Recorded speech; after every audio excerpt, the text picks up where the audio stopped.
Hey guys, welcome to the channel. Welcome to another episode of Marc and Mitch Make a Scientology Film. Let's bring Mitch Brisker in here.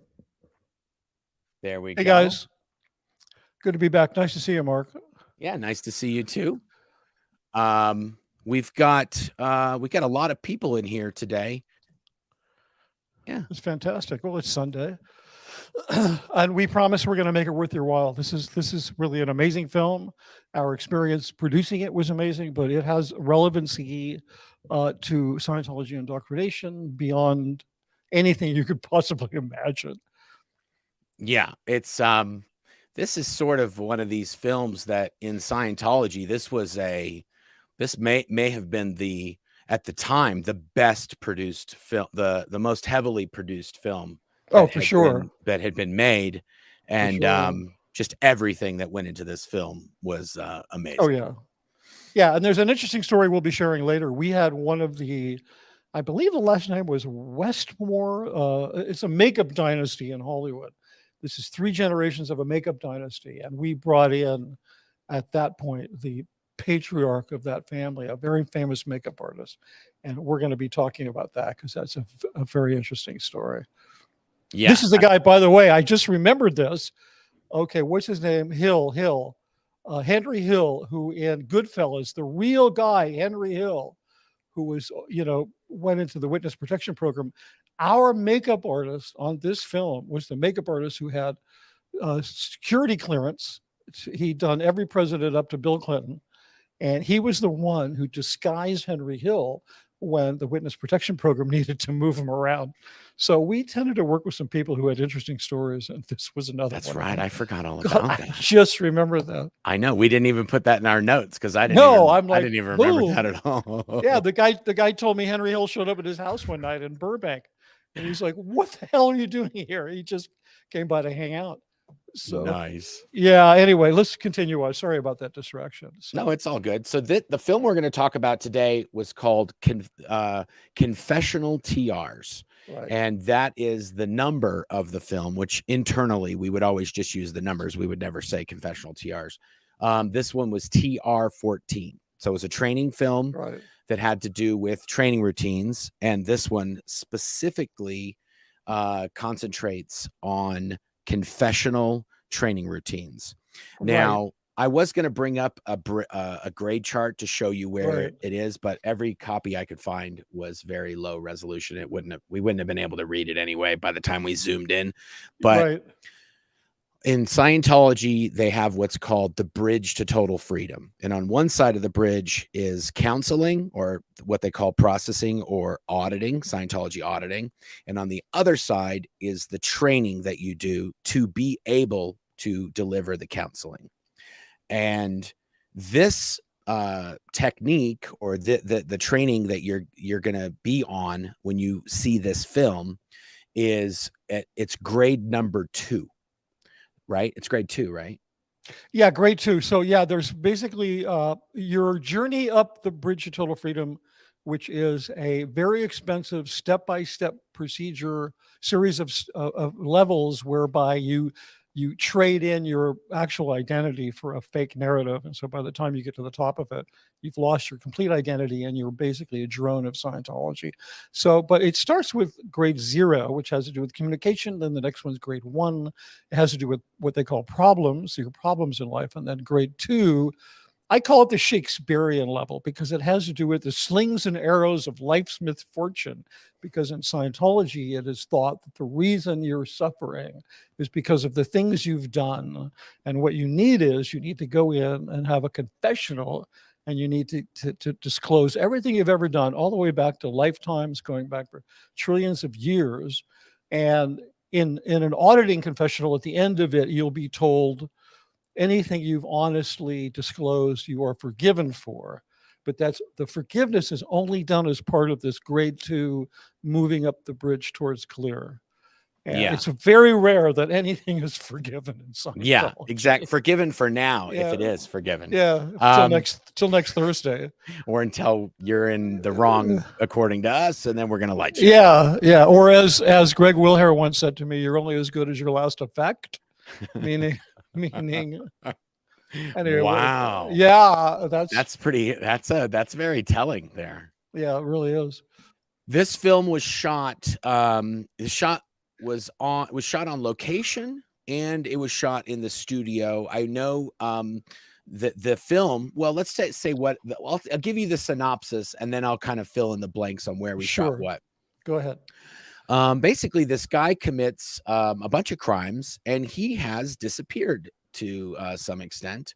And there's an angel that is sent on a quest to find this individual. Yeah, Let me just add one thing there. yeah, The angel had been this guy's auditor. In the backstory, this angel, by the way, angels, a lot of angels are really experienced as Scientology counselors. So for those of you who are going to heaven, you have a big surprise for you when you hit the pearly gates, because you're going to get a little sec check, a little confessional. No, but so she had been his auditor, and he went missing. And this, when your person you're auditing disappears, it's your responsibility to go out and find them. So now she's on this, and he made a promise to her. He said, I'm going to reform. The entire film hinges on the fact that he has not made good on his promise, and she needs to go find him. Go ahead.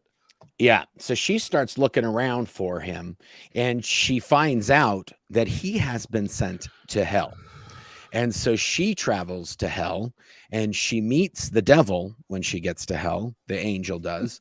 And the devil and her have this sort of this back and forth, and a little repartee, a little clever repartee.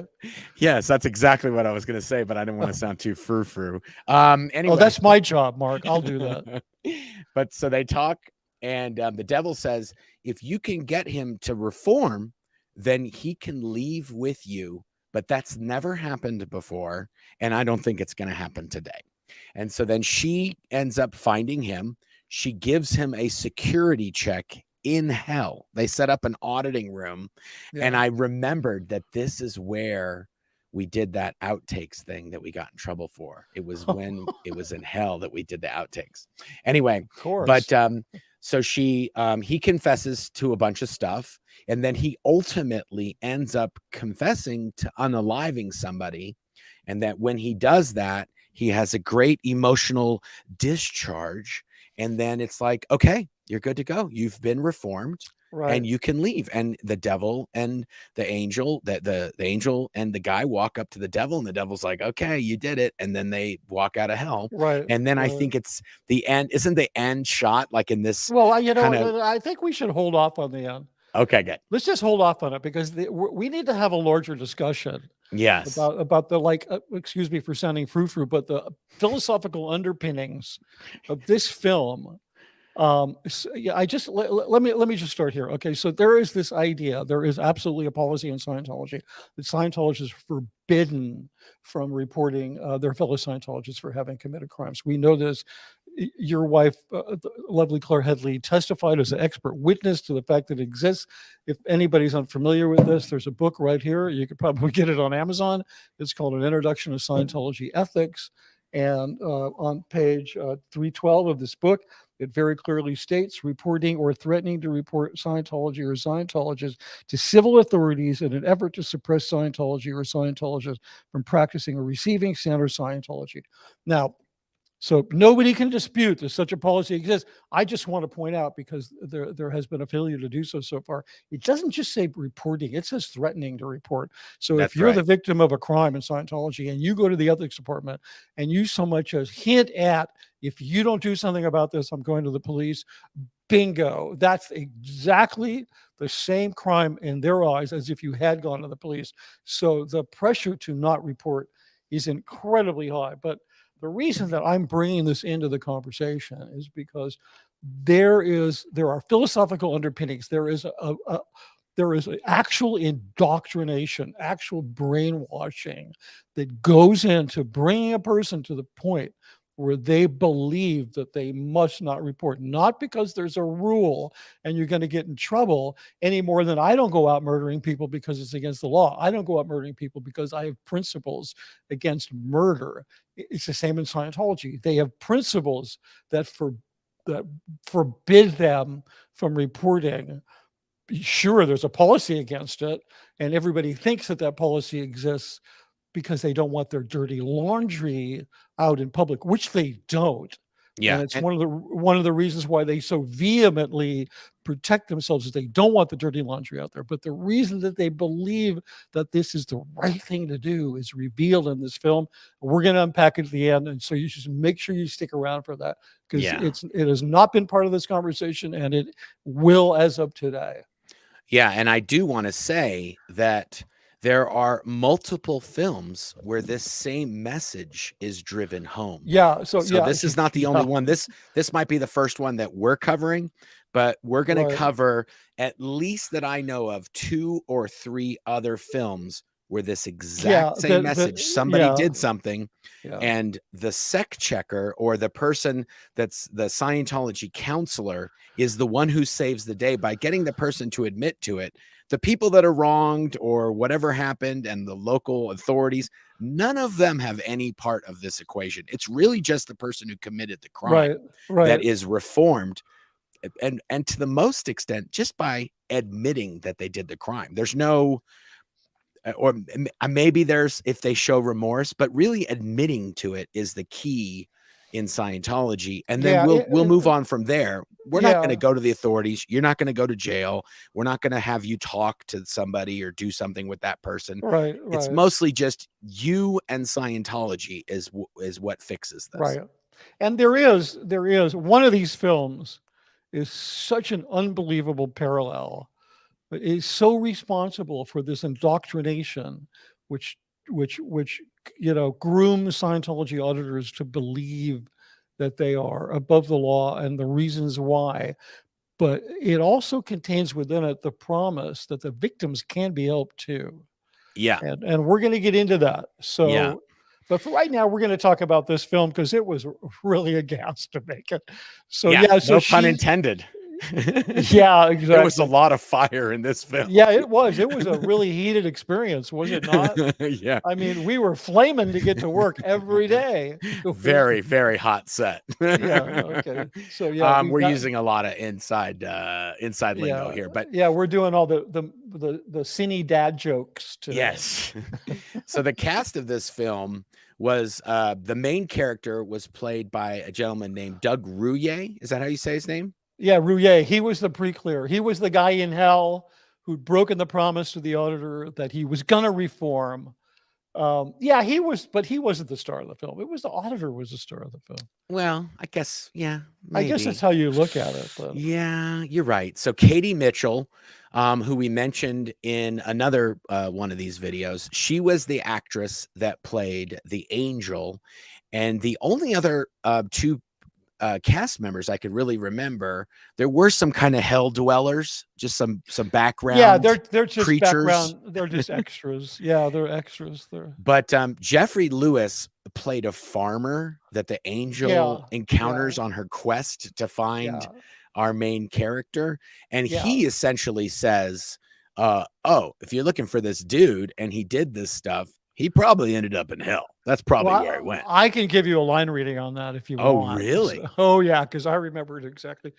The film starts with a kind of a floating camera going through the headstones of a graveyard, right? And Sable Ranch. Sable Ranch, next door to Disney Ranch out in Newhall area. Yes. And we built an entire graveyard out there. Around, there's this old Carpenter Gothic chapel out there that's probably been seen in 1,000 films. It burnt down. Before it burned down. Yeah. There was a big fire out there. Anyway, the camera's floating through the graveyard, and then we adjust to see that it's actually the angel's point of view. She's looking at all the headstones. She's trying to find out if her person, Timothy Jones is his name, is dead. And then she's wandering around. She comes across this farmer. And she says, and he looks at her he mentions something about how peculiar she is because she's an angel. She's got wings, the whole deal. Flowing dress. Yeah. And Jeffrey's playing it like it was written, like the guy was a complete dolt. He's just a dumbass farmer. Very played the part to a T. Yeah. And it's very stereotypical. Hubbard, a lot of Hubbard's work was really cardboard cutout, stereotypical characters. But Jeffrey was one of those, and he says, "Well, I reckon," he sort of talks like that, like a bad version of Beverly Hillbillies. And she says, "I've looked everywhere, and I looked in the cemeteries, and he wasn't there." And Jeffrey just says, "Well, if he isn't in the cemeteries, he must be." And he doesn't actually say it. He just does this really weird gesture, like he must be down there. So then she continues on her quest. In the script for this film, the description, it says there's a mountainside, and on the mountainside there's a cave, and in the cave, next to the cave there's a sign that says hell, population infinite. And I thought that was pretty funny. I'll give that one to Hubbard. I thought that was a pretty funny joke. So, but we needed a way to envision this thing, right, so that it wasn't boring. So we went to the old Kaiser Steel Mill, which today is the Ontario International Speedway, the NASCAR track. And they had shot, you got some photos of it. Well, I want to, I didn't actually. But you got, I have them. I'm going to put them into the stream so we can show this, because you got to see this sign. The sign. This is my interpretation of the sign. Yeah. Which was, I'll pull it out later. I just have to go off camera for a second. No, I've got it. I'll put it in here. No. But the inspiration for it, I have in a book. Oh, wow. Which was from a very famous German photographer from the 80s New Wave period, who was a big influence on directors like Tony Scott. Anyway, I was a big fan of Checo Leidman's, and I found this photo he did of like a Vegas kind of motel sign in the middle of the desert, and that was the inspiration for this sign. It's the only photo I have. You have that photo of her in front of the sign, right? Yeah, I'm just about to put it up in the stream here. Here we go. Yeah, okay. Yeah, here you go. It's not a great photo. Let's get there we go. So that's Katie. The sign that behind her says population infinite, and then here's this casino style sign. Yeah, it's like says, hell this way. Yeah, hell. And she's pointing to this tunnel, and you can't see it because it's off camera, but that tunnel was where the battlefront headquarters were for the battle in the original Terminator film, which I didn't realize until later. I saw the Terminator film after being there. So this place is amazing. Like the pile of rocks you're seeing and the ground she's standing on, we bulldozed that out of the rubble. Like they let you just go in there and do whatever. We just created our own set because it was like they didn't care. This was acres and acres they shot Independence Day there. It was for Los Angeles after it was destroyed by the aliens.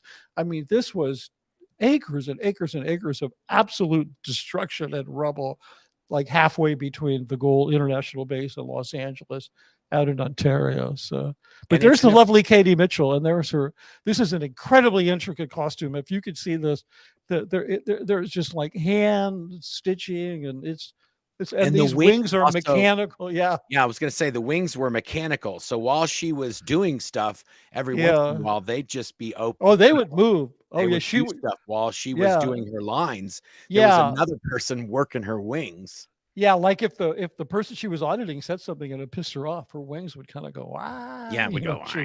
Yeah.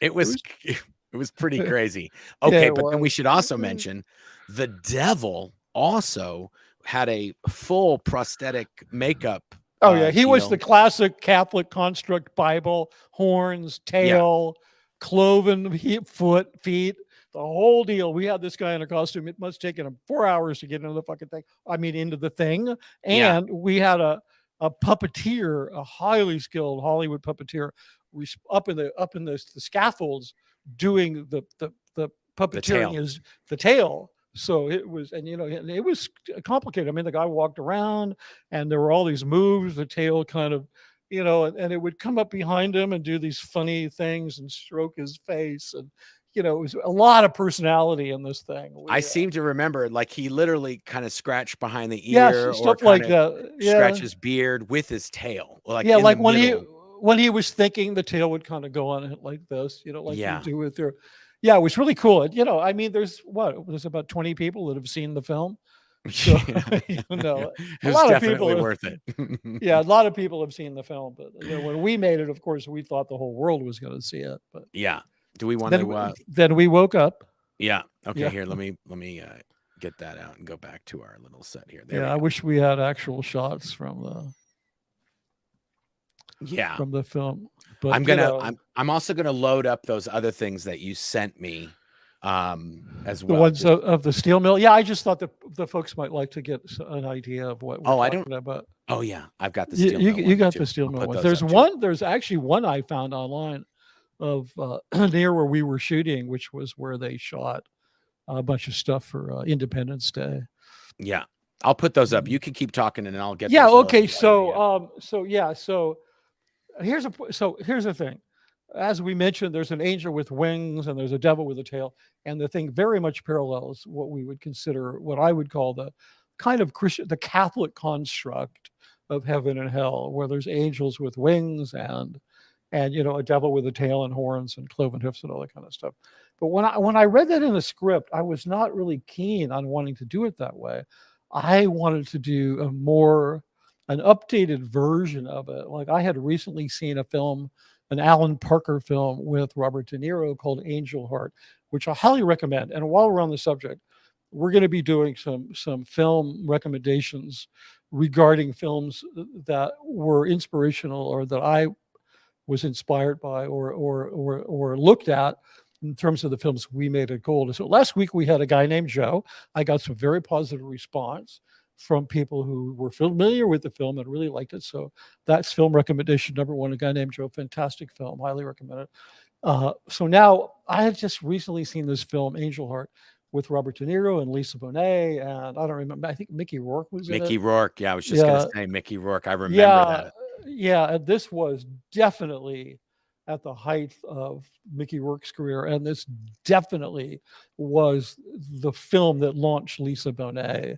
Was Angel Heart. So highly recommend that. I'd seen Angel Heart and I was a huge fan of the Buñuel film, Orpheus, it's kind of an update of the Greek legend, the mythology about Orpheus, who descended into Hades to retrieve his dead lover.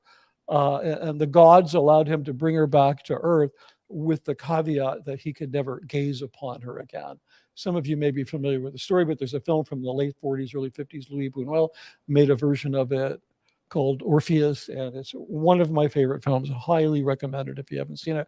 So I was kind of swimming in those waters, and I really didn't want to do like this cartoon version of an angel and a devil. So I wrote an interpretation. I sent it up to David Miscavige, telling him that I wanted to do this kind of modern version.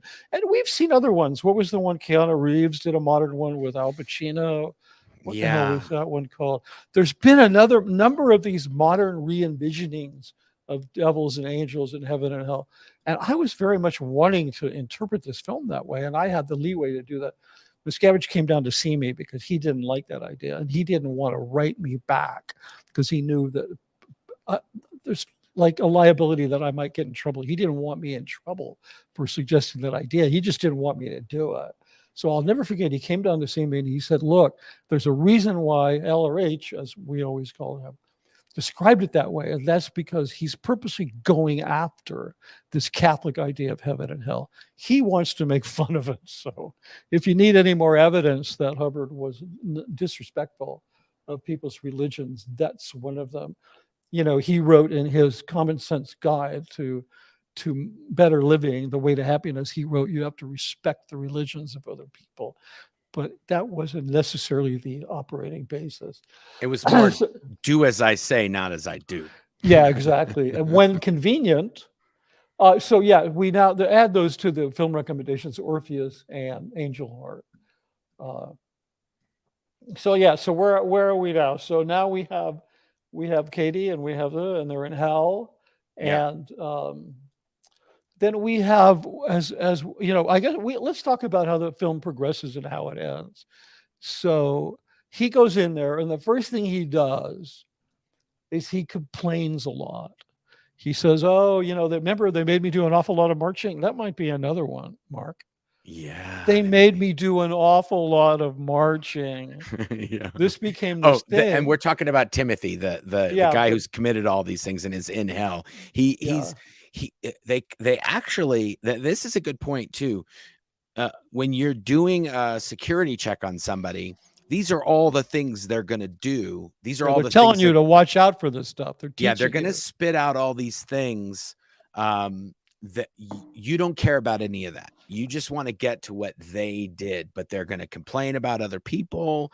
They're going to throw out some things they did that are inconsequential. I think Timothy admits to throwing a girl's bike, like a girl's riding you sweet little girl. He knocks her off her bike. He picks it up and he throws it in the lake, and then he laughs. Yes. Like, he's just a nasty guy. Yeah, but they teach you, and they're teaching you in this film that you don't care about any of that stuff. You don't care about the complaining. You just need to get to what he did. So she is asking him questions, and these are the answers he's giving. And she's like, thank you. Thank you for telling me that. Now, what did you do? And so he keeps going through all these things. And then he starts to get a little combative. And I think at one point he even threatens or tries to leave the session. And she keeps him there and keeps asking him the questions. Right. And that's another thing that it is very clear in Scientology. When you're doing a security check or a confessional with somebody in Scientology on the e-meter, they are not allowed to leave until you end the confessional. They're not allowed to leave midway. That is sort of illegal in Scientology. Yeah, and one of the biggest crimes you could commit as an auditor is allowing a person to leave. They call it end the session on their own determinism. That's what they call it. Exactly. You go straight to the RPF if you do that, or if you're not in the Sea Org, you would probably have your certificates of eligibility to be an auditor. They'd probably be torn up, and you'd have to redo all of your training at your own expense. Yeah, that's exactly correct. Before I forget, let's put up. Let me see. There's the steel mill. Yeah, this place was rocking in the 40s. They were supporting the war movement, making steel, and then it just got abandoned. It was one of the greatest. Oh yeah, this is from Independence Day. That's right next to where we were shooting. I mean, they weren't shooting that then. Yeah, so you can see the rubble and all that. All they added was some smoke and some fire. That's what the place looked like. Yeah, and they added smoke, fire, and 2 actors. Well, 3, because there's a guy lying on a pile of rubble in the foreground. Oh, right, and a dead body. Right, I didn't see that. Oh, there actually might that actress who plays, I think the wife of Will Smith's character. I think she's actually walking over a body as well. So be 4 people. There's 4. Yeah, smoke, 4 people, and fire. Other than that, it's just like you're gonna get what you get. It literally is a just add fire kind of set, kind of location. There's not a lot of prep that you need to do. No, we probably did more than most films. That's true, because we had like a dozer and yeah, we really did it. We went through a lot of stuff. So that's Kaiser. So you guys can get a well. There's a really cool shot of the interior. I know. For some reason, that shot, when I try to show it, the contrast is weird, and you can't really make out anything. Yeah, because it's black and white. Yeah, no problem. I think they get the idea. Yeah. Okay, so he's in hell. He's getting sec checked, and he's admitting to all these sort of, I wouldn't call them inconsequential, but they're sort of what they call in Scientology as paperclip confessions. Like, I stole Bill's paperclip. We don't care about paperclips. Right. It says this in the Hubbard policy. We don't care about paperclips. We want to know about the Sherman tank that this person, they have a thing they call murder routine, right? Yeah. So you ask the person, instead of saying, what did you like, the auditor or the person doing the confessional, the sec checker, the security checker, they throw out like, well, come on, did you murder somebody? Did you do this?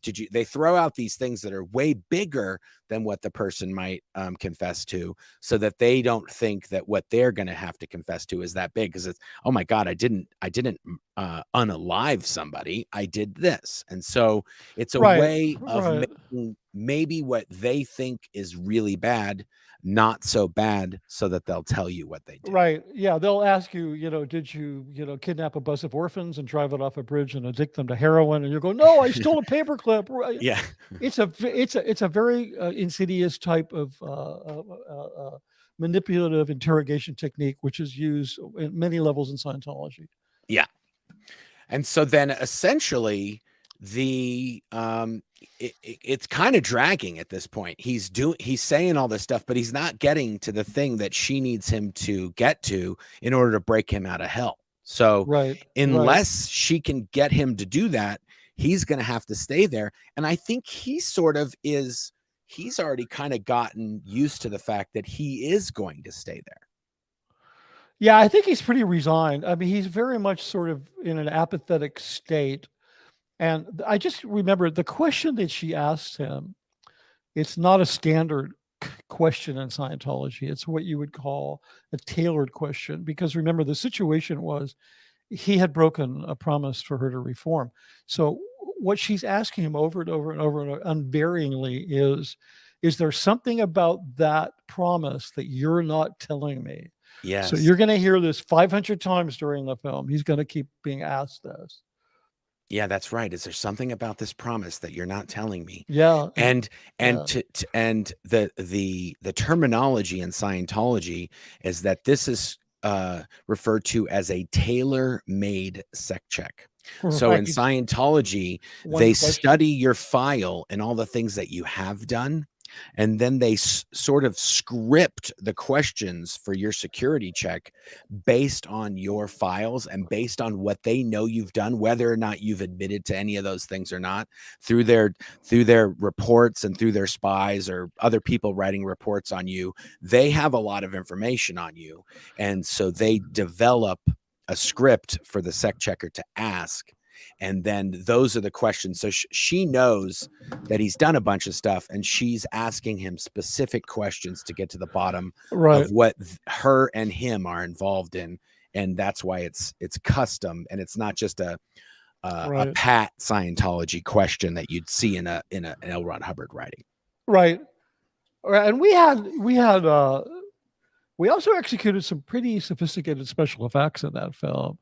I mean, we used real fire for one thing. We didn't fake any of the fire, but when she finally locates Timothy and she says, "I'm going to give you a session," she has this little pouch hanging at her side. Oh, that's right. In this pouch, she has a little table about this big and two little chairs and a little meter. And she puts those down and she steps back, and magically, because she's an angel, she's metaphysical, this auditing setup just grows to full size. Yeah. So there's kind of this magical moment where the auditing setup actually appears. Yeah. So now this is what we got in major trouble for. So when that shot was, yeah. So I'll tell you what happened. You may not have known what happened because it was kind of off, but we shot the shot with the little thing and it grows. So this little set, the props guys made a little baby, teeny little that would fit in a dime bag. And then that grows into the full size setup that they sit down at and they use. Well, once those shots and everything were approved, I think the props guys had made a duplicate set of those things, like a backup set or whatever. Right. And so we did a shot or the shoot crew did a shot where that little setup is there, and then a big giant foot just comes in. Oh, I remember, Mark. I totally remember. I did know about that.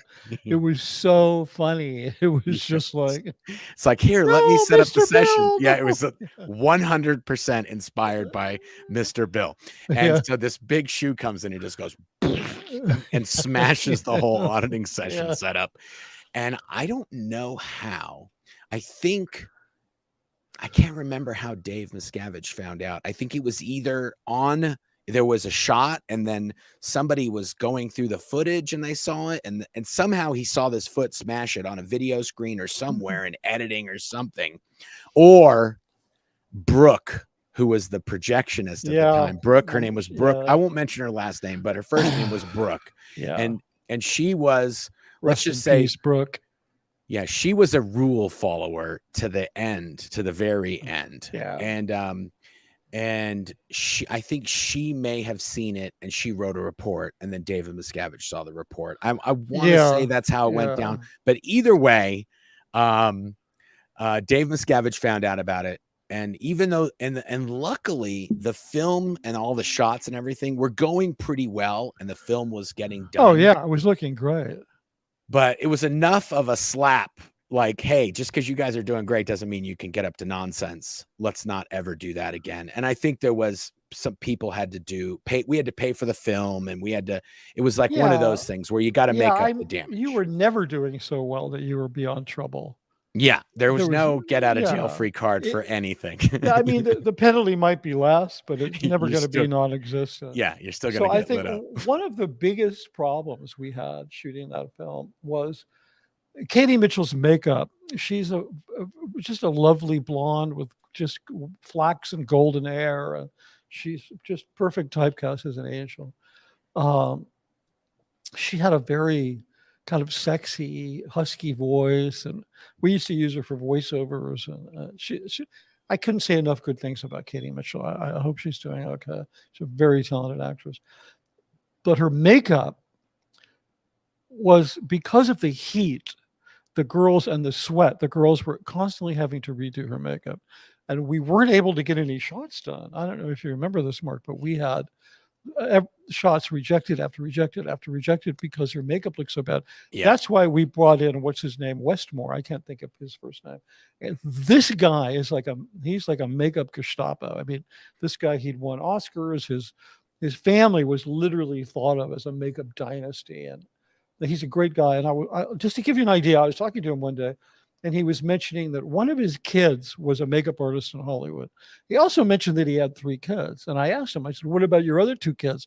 Were they not interested in following in the family's footsteps? He said, they weren't good enough. They would have ruined the name. I wouldn't let them be makeup artists. So, yeah. It wasn't like they had a choice. They sucked and they weren't doing it. Yeah, no. So this guy, he was real serious about that. So Yeah. I remember the day he showed up at Gold, because we hired him. You have to come help us. And because we would hire people like this. I mean, we'll talk about another film. I hired Colleen Atwood, who's 4-time Oscar winner, 12-time nominated. I mean, she did everything from Edward Scissorhands to Alice in Wonderland, to Memoirs of Vacation. I mean, we would find these people and bring them in. And so the day that he came in, and he said, okay, well, first thing, I want to look at the makeup girls' kits. I want to look at their boxes. Oh my God. He ripped through their, like, what is this? What is this? What is this? And he made them like, is it literally. Michael Westmore was his name? Possibly. He would be the old, like, he would be like very old now. He'd probably be in his 80s now, but he was one of the Westmore family. Did you see them on Google? Well, it said somebody made a comment here. I'll just put it up. Addie Harju said Michael Westmore from Star Trek. He could have been. I think he might have been one of the kid who was the. He might have been the son. He might have been the one that made it. Yeah, I mean, I'm sure if you Googled Westmore makeup dynasty, so he ripped through their boxes. He threw everything out. He made them like steam clean their boxes, and then he said, "What they had used makeup sponges in their boxes," and he was like, "Oh." I was just gonna say, because they couldn't get money for makeup sponges, so they were reusing their sponges. And so then I showed him some of the film, and I explained to him the rigors of shooting this, and he said, "Okay, here's the deal. When you're shooting an actress like this, under those conditions where you have that kind of heat and that kind of particulate matter in the air," he said, "you have to take that person off the set once an hour. You have to scrub them clean, and you have to redo their makeup. You can't just keep putting makeup over dirty makeup. It's never going to work." So, this was a real problem because it slowed production down, but we started getting shots.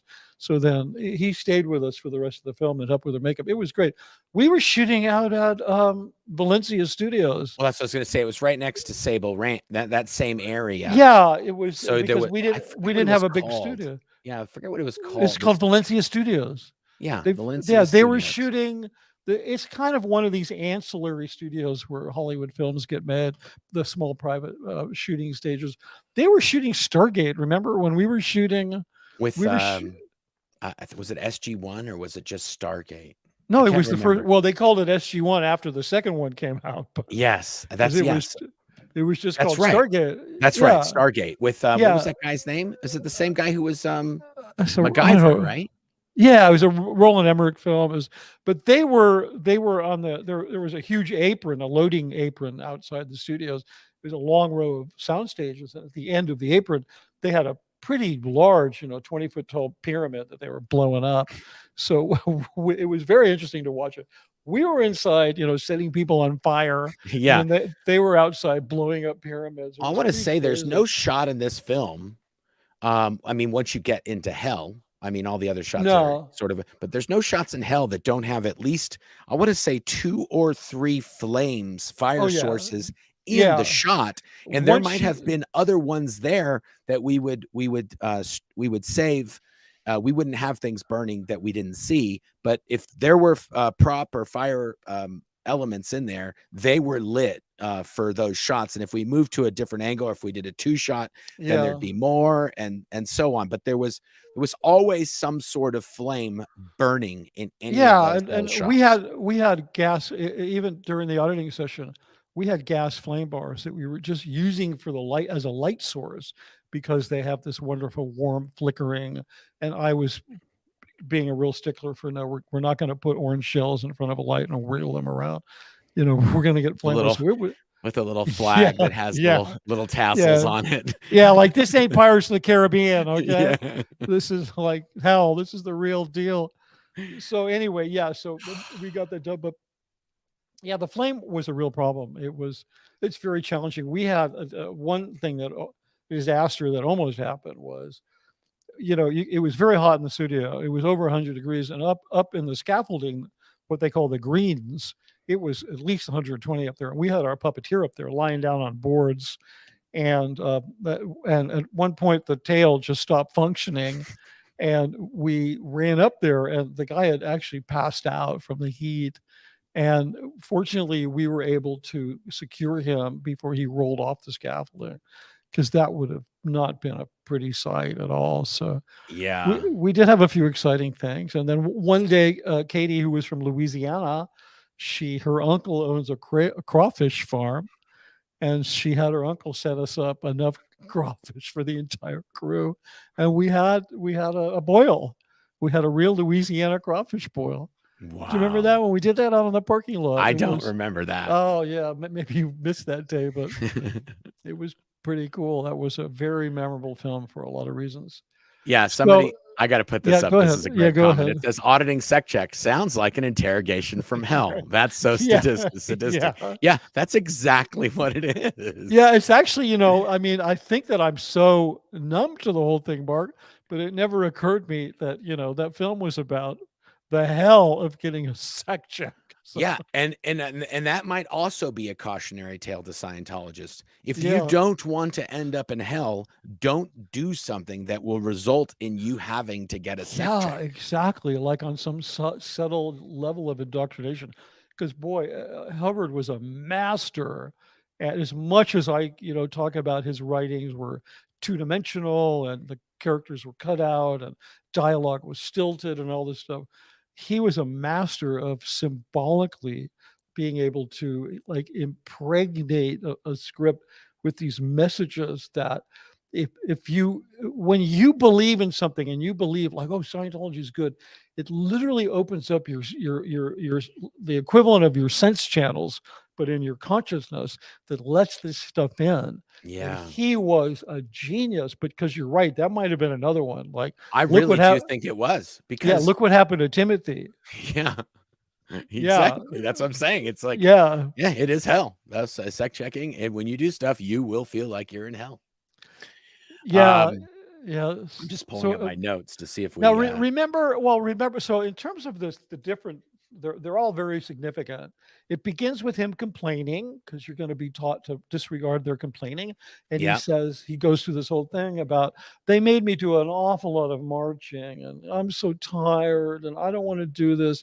But you're supposed to keep going, keep going, keep going. Then he throws the bicycle in the lake, and then we get really serious.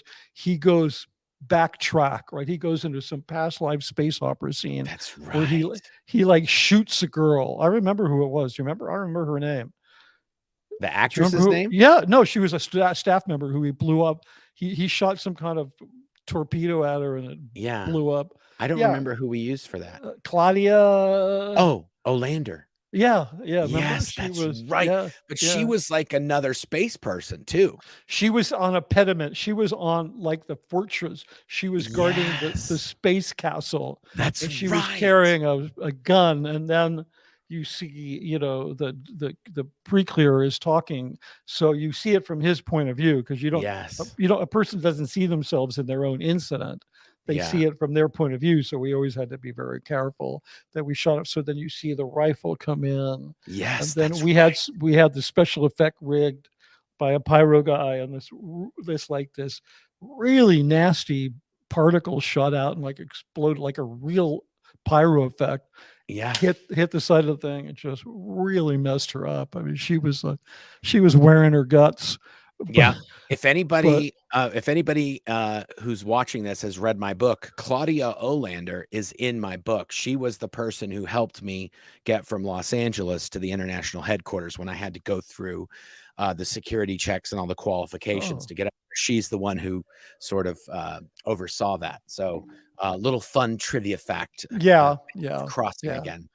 Well, yeah, it's a small world. I mean, come on, Well, you're yeah, gonna, yeah, and that that's world is for. it's another thing we never really I don't think we've actually ever covered it, but every single we may have touched on it a bit, but every single person that works at the international headquarters, L. Ron Hubbard said that one of their hats that they wear is the hat of an actor. And if you were cast in a film or cast in a video, you were required to stop everything you were doing and come and do your part. You'd have to study for it, and you have to Yeah, get costumes and makeup. And if you refused, your pay could be docked. yeah, So instead of, it was basically like you're either going to be in the film or you're not going to get paid. So, right, and for that reason, we used a lot of non-union actors because none of the actors at the base were in the right, SAG right, or AFTRA or right, whatever it was called at the time. right, And so when we did use these actors like Katie, who was SAG most likely, right, and right, Jeffrey Lewis and the Devil right, and Doug, those guys were all SAG right, actresses or actors. And for many, many years, we just paid them like a day rate that didn't have anything to do with a SAG day rate because we were doing an right. industrial or an internal film. Yeah. And ironically, when the SAG president was a Scientologist, the woman who was the president of Well, she SAG, wasn't. Well, she wasn't president. Are you talking about Jules, what's her last name?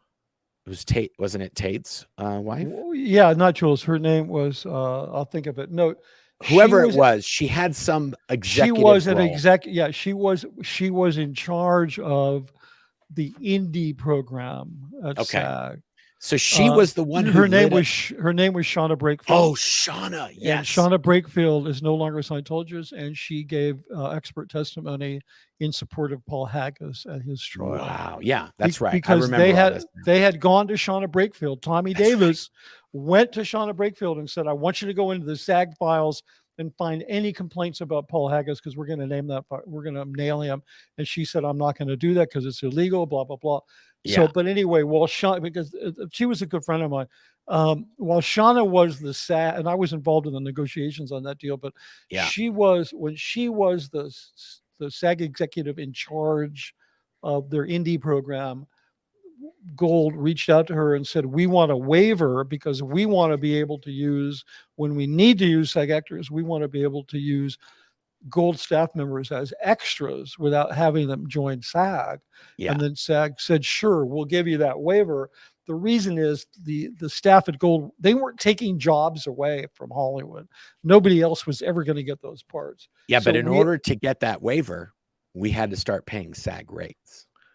yeah, to the So main actors. yeah. Yeah, So, like, but up until absolutely. that point, we were not doing that. No, So it was non-labor, it was non-union, under the table, whatever. exactly. It was just like, We were doing budgets for a small percentage of what we should have been paying for the talent. We were yeah, paying a tiny smidgen of that.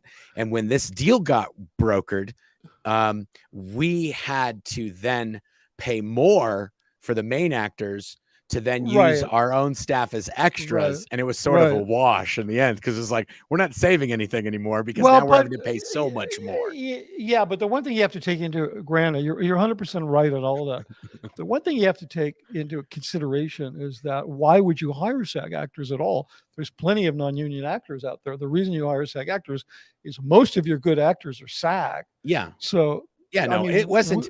yeah. So I'm not complaining. I'm just saying, from my point of view at the time, it was sort of like, oh, we're going to do this, so we're basically playing by the rules, and we're not going to be going under like doing it kind of guerrilla style anymore. Yeah, right. But and then once we did it, I was like, what do you mean we have to pay these guys the full prices now? And I was like, oh, this is a nightmare. Because but it did give us. It did mean we could mix better actors with extras from Gold. I mean, of course, like we're going to get into the film we did with Jason Begay, the one where he played the spaceman. We're not going to talk about that now. But when I redid that film, in order to get an actor or two actors that were as good as Jason, we paid quadruple SAG scale. I mean, I went to them and I said, we're not going to get anybody decent. Nobody who could touch Jason. We got to get somebody really good. They paid like big money for these two actors. And even when we used Jason, I think of all of the actors we used, Jason was a very by the rules actor. So he was amazing because he was a professional. Yeah, he came to play, and when he got there, he put on a show and he did his part, and it was amazing. But he didn't put up with any of our Sea Org shoot crew nonsense. It was just like, no, it's time to go. The call sheet said 6. Yeah, we're done. It's 6. See ya. Wouldn't want to be ya. Yeah. No, it's true. As he really did put on a show. But yeah, that was interesting. That whole SAG thing was really interesting. But yeah, okay, so then I wanted to say, so we talked about the guy almost falling out of the rafters. The quotes. So in this film, there's actually at least 2 or 3 kind of lines that are lifted from the film, and Scientologists or Sea Org members or whoever's, many people who've seen this film over and over quote from this film. There's a couple. I think all of them are the devil. Most of them are the devil quotes, though. The devil has all the good lines. Well, except the one line, the Doug Rouillet line. He had a couple lines. Yeah, they made me do a lot of marching. Like, there was that one. And then the devil says, "Oh, when the angel first encounters the devil and says, 'Hey, I'm looking for this guy Timothy,' and then he's like, 'Well, he made me a promise. He made me a promise to reform.'" Yeah, and then the devil says, "Has he sinned?" And I think he says something, and the devil says, he has sinned, therefore it follows he must be punished." And so that was the line we used. And then I think the devil, and when the devil says that, the angel says back to him, there are other schools of thought on that. Yeah, right. That was a big line. There are other schools of thought. That was the angel had that good line. Right. And then the other one he says is, the road to this place is utterly paved with broken promises.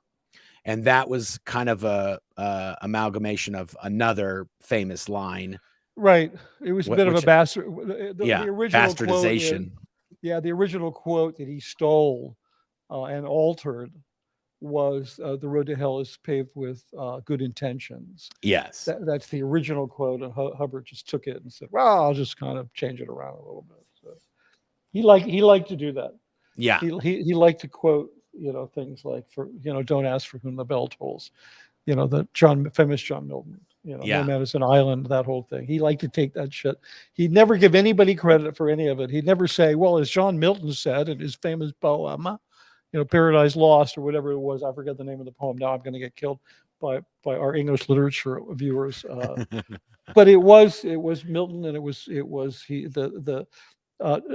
"Don't ask for whom the bell tolls" and "No man is an island." Those are both from this one John Milton poem. And Hubbard would never give anybody credit for anything. And he hated don't get me started on this. Like, he hated Immanuel Kant, which really cracked me up because Immanuel Kant as a philosopher laid the groundwork for much of the groundwork for the democracy, which became America, which then afforded Hubbard the freedom to run his con, because no other country would give you the kind of freedom that he had. So I don't know why he was really down on the Enlightenment philosophers, but Yeah. he should have considered them friends. Yeah. Anyway, sorry, that's a tangent. Sorry It's about all that. good. It's all good. Yeah. But so he gives off all these paperclip stuff, and he starts sort of confessing to real things that he did. And then they sort of get progressively worse. Oh yeah, and I should just add the space opera one where he shoots Claudia Olander. That doesn't count because we want stuff this lifetime. Like, yeah, that's exactly right. They'll listen to it and say, "Okay, good, you did that." But they're like, "Da da da da." Because sometimes people will try to escape into their past lives to say, "Well, I blew up a planet." Okay, what else did you? Well, and they're like, "Well, okay, eventually you got to say, well, what did you do yesterday?" Yeah, like we want to know about stuff you did. That yeah, like all of that past life stuff is really important when you're talking about Xeno and the body things. Yeah, but when you're talking about the shit you did, we want it now. We want to know what we can hold because we can't blackmail you for that stuff. Yes, but we can sure as hell hold this shit over your head. Yeah, we can. So come on, pal, cough it up. That's one thing you don't see on any of our hate websites is about the planets that we past blew life, 14 trillion years ago. I think I'm gonna. You just gave me an idea, Mark. I'm gonna make a hate site on myself. Yeah. Yeah, and it's gonna have all that stuff. Blew up a planet. Ran a space light in a intergalactic intersection. Yeah, ran a brothel on the third star of T-boned a space freighter accidentally. Yeah, exactly. Killed a whole shipment of food going to one of the outer regions. Yeah, I'm going to do that. That's going to be my own. I'm going to make a hate site for myself. Okay, so then, so you want to say what he does end up? Well, yeah. So eventually, he becomes very upset, and he starts becoming contrite, and he starts to relay this story about how he snuck into a garage. Now, this film is done. I did the whole art motif of the film. It's a very sort of Dust Bowl 30s. Right? Like maybe 40s, like the way the farm looks and the cars and all this kind of stuff. It looks like I can't think of his name, the painter who did that painting American Gothic of the farmer and his wife. If you look at that painting American Gothic, that's what the film looked like. So he sneaks into this garage and there's an old, like a Plymouth, a 40s Plymouth, and you see him covertly and he pops the hubcap off and he loosens the lug nuts. Just because he's a nasty guy. As a joke, sort of. Yeah, just kind of. Like a prank or just like a hack. Yeah. Yeah. And so the person driving the car is involved in an accident, a single car accident, and they die.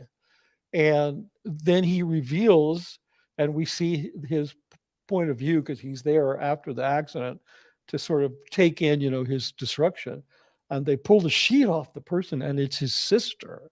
So he has accidentally, without meaning to, because he didn't know she was going to be driving the car, he's negligently caused his sister's death. And he's pretty upset about this, and he's crying.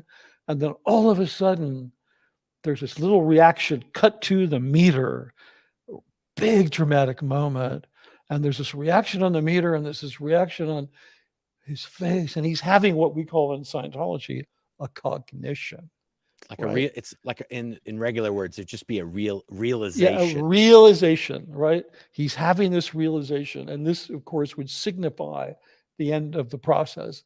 And so he says, and the needle, when you're getting a security check or you're getting any sort of counseling, the end phenomena or the end product that the counselor wants of the needle is for the needle to do what's called a floating needle. Yeah. So it's a smooth waving back and forth on the needle dial, and kind of like the think of it like a ball being juggled on the nose of a Valium eating dolphin.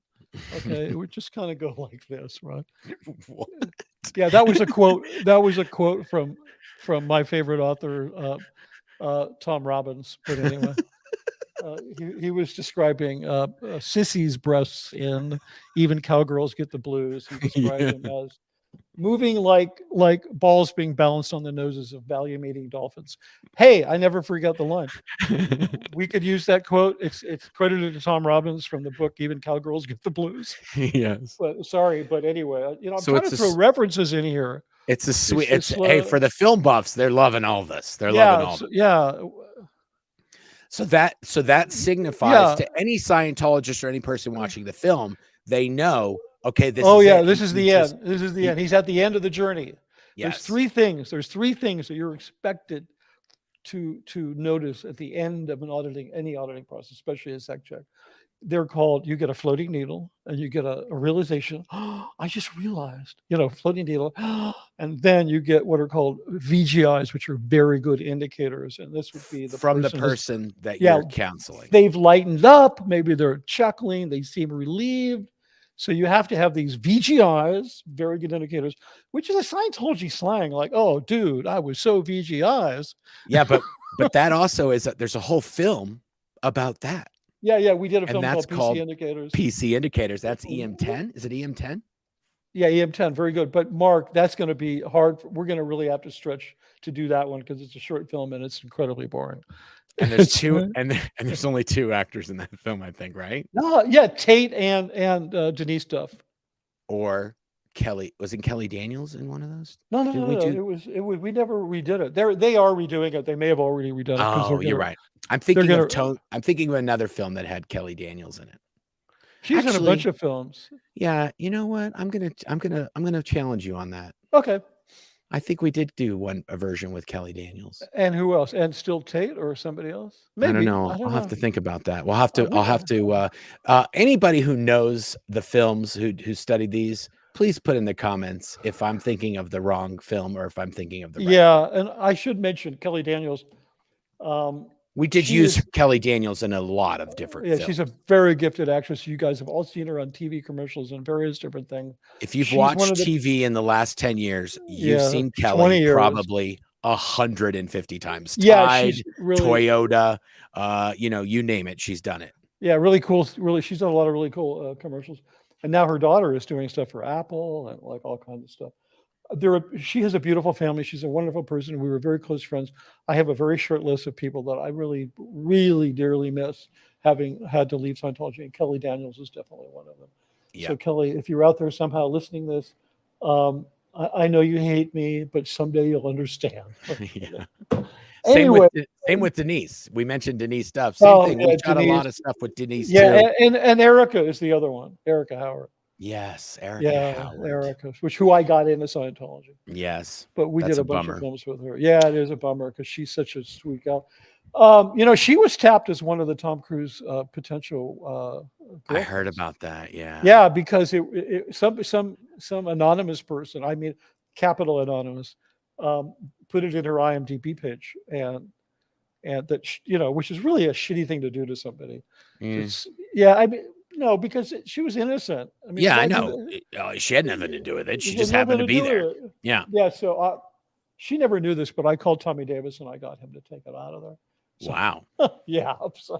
Okay. So the guy the guy finishes. He gives all the things he's supposed to give so that the angel knows I did it. Yeah. And so now she walks him out of hell. Now the thing is when she found him, he's wearing like one of these white undershirts, I'm not a domestic abuse attire, a female domestic, a marital domestic abuse top. Yeah, who might eat pasta. but anyway, Guido-esque. Let's just say. Guido. Yeah, but we don't want to go there. So he's wearing this ribbed, really nice. I mean, Doug had a really good body. I mean, he was very fit and handsome.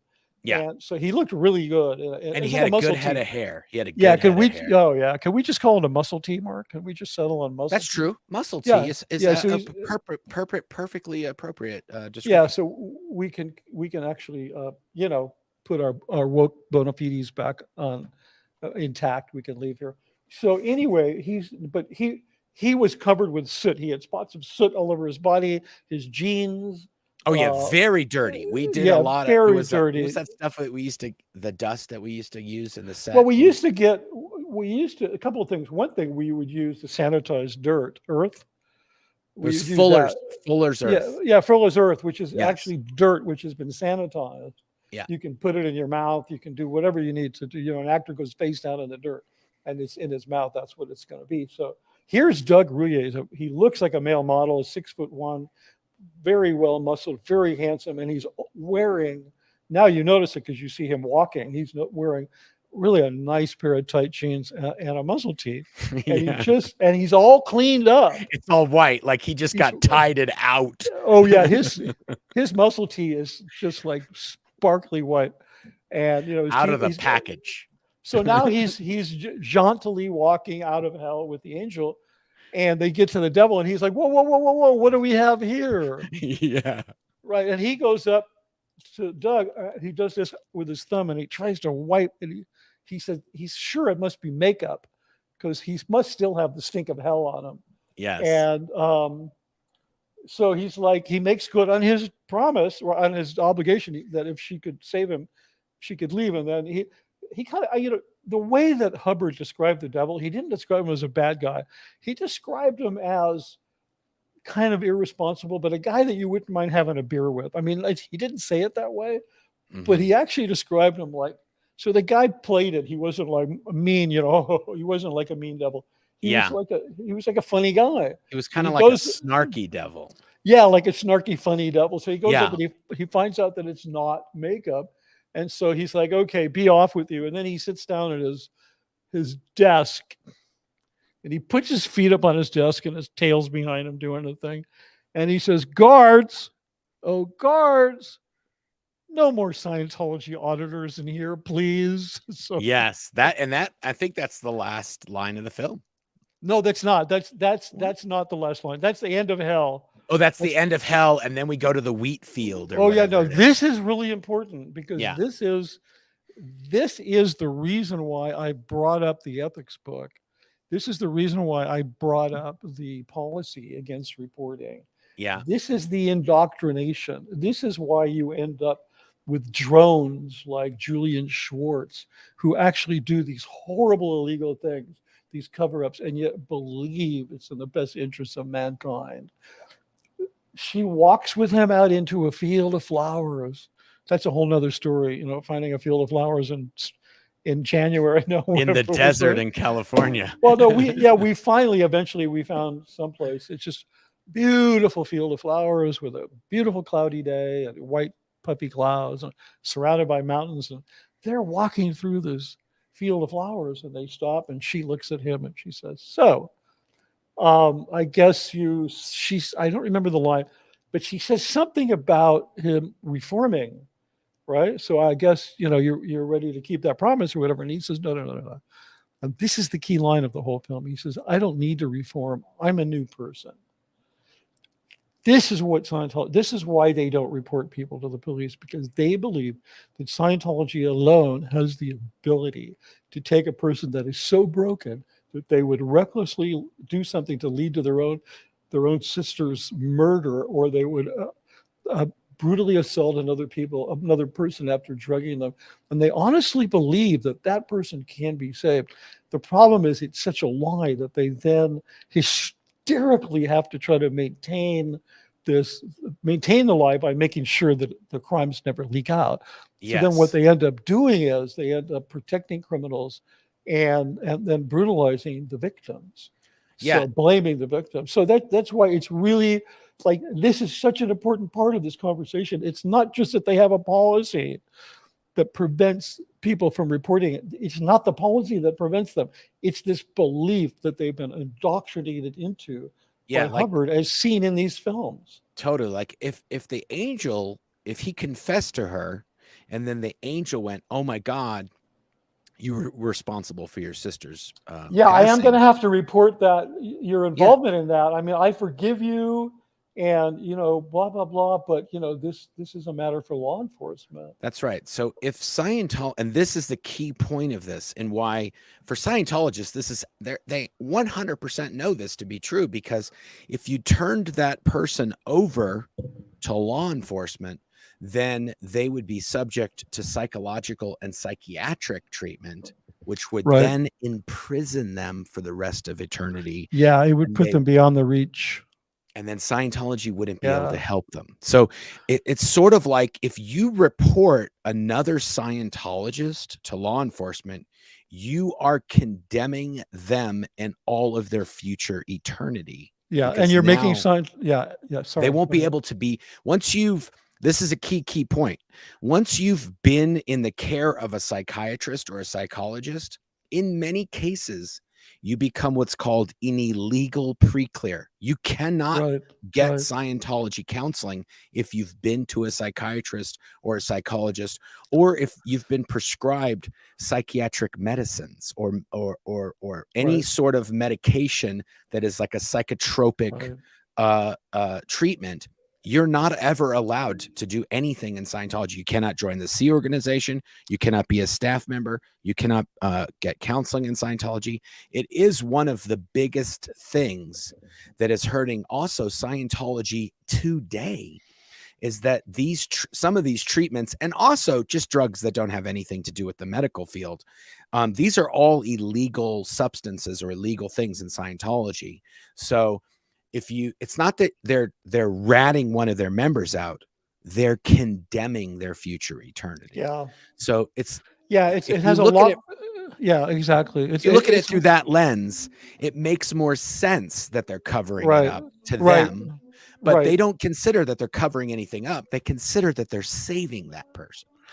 Yeah, and you know the fact that they're trying to do damage control and they're trying to keep the dirty laundry from getting out and make Scientology look bad, that's a very real issue. They're very concerned about that, but that's really all they have, because they don't have the power to really help that person. In the case of the fictional pre-clear in the Confessional TRs, he did confess and he did feel contrite. In the case of, let's say, Danny Masterson, he laughed the whole thing up right to the day that he was sentenced. He Yeah. just refused to take any responsibility. So it's even worse. I mean, you could say that the character in the way that Hubbard shows it is that he had some chance of moving forward as an honest and ethical person, because he had looked at what he did and he faced it and he was contrite and he admitted it. Yeah. Where Danny Masterson, he's not just in a physical prison. He's also he's in 2 levels of mental prison. He's in Scientology, and he's in the prison that, well, I guess it's the same prison, that prevents him from actually being able to see and hold himself accountable for what he did. And, you know, had he done that, had he actually, I did some research on this, and in terms of sentencing guidelines, the sentencing guidelines in his sentences were really clear. They were life imprisonment, which could be modified to parole after 15 or parole after 30. That was it. In most cases where a convicted felon stands before a judge of sentencing and receives a sentence, in most cases where they are contrite and where they show remorse and where they apologize to the victims, they are most cases given the lower sentencing guidelines. Yeah. But he wasn't. And it's the reason that the judge said, you know, Mr. Masterson, I'm sure you feel like the victim here. But even more importantly than that, from the research that I read, in many cases, apologizing to your victims and taking responsibility is the thing that allows them to begin healing. Not always, because their journey is their journey. Yeah. And so, but he also denied them that. Yeah. So that is the extra layer of sort of criminality or injustice in this, is that Scientology, to stick with their narrative that they can't turn people over to law enforcement because then they're going to be well, it also does help them that they're not turning people over, because these are people that committed Scientologist on Scientologist crimes. Yeah, and it looks bad. Which is the most, I want to say, the most prevalent crimes that are committed in Scientology. Scientologists screwing over other Scientologists, and then Scientology sort of picks a side, and the one that's least going to blow back on them is usually the one that wins out that sort of contest. It's usually the one that has the most money and donates the most. Exactly. So in this case, of course, that was Danny Masterson, but then Danny Masterson took it to another level by just being flippant and denying and just being just a horrible person. And then on top of that, Scientology then went after these people that were his victims and tried to shut them up and make deals and just treat them badly. And then when they didn't give into all that, then Scientology has just flat out harassed the shit out of them. So, tried to shut them up.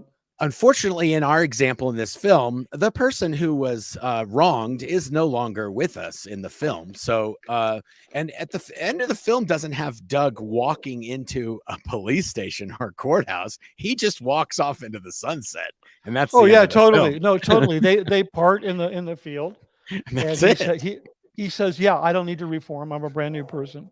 He's been let out of hell, so he's now on Earth. So a miracle has been performed. Yes. And she kind of waddles up some invisible stairs, and she goes back to heaven. Yeah, she goes back to heaven, and everybody lives happily ever after.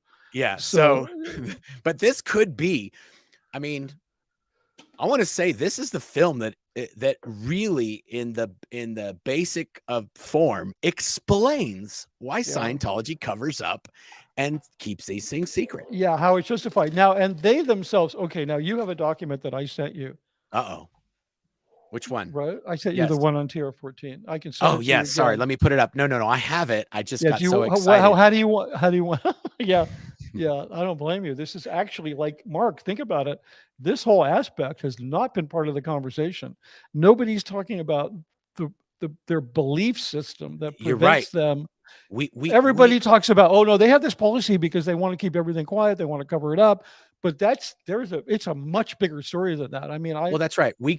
My wife, it was the expert witness. Claire Headley was the expert witness in the trial who explained that there is such a policy and that the policy is real. There's no question about that. Right. That was what was important for the trial. She didn't need to go into the other thing. That's right. It would have just been confusing. Exactly.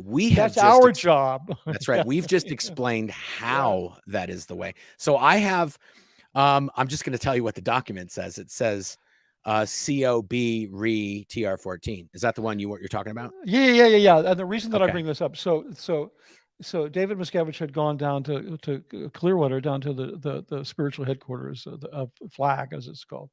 He'd gone down and he'd shown this film. I don't know if he showed it broadly, which would have been in violation of Harvard policy because they're not supposed to be seen out of the course setting.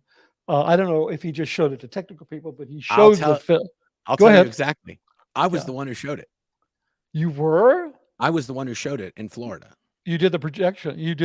We were the ones presenting it. And in actual fact, this is a sort of a major sea change for me because when we played it, we accidentally punched out the subs. Somebody came in to listen to the film before we were about to play it.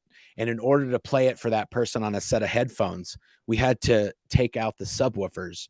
The girl's name was Jenny Linson. She came in, listened to the film, and said, okay. By the way, Jenny Linson wouldn't know stereo from freaking mono, much less know if the mix was okay. Yeah. So she listens to it, and then she leaves, and then it's 5 minutes before showtime.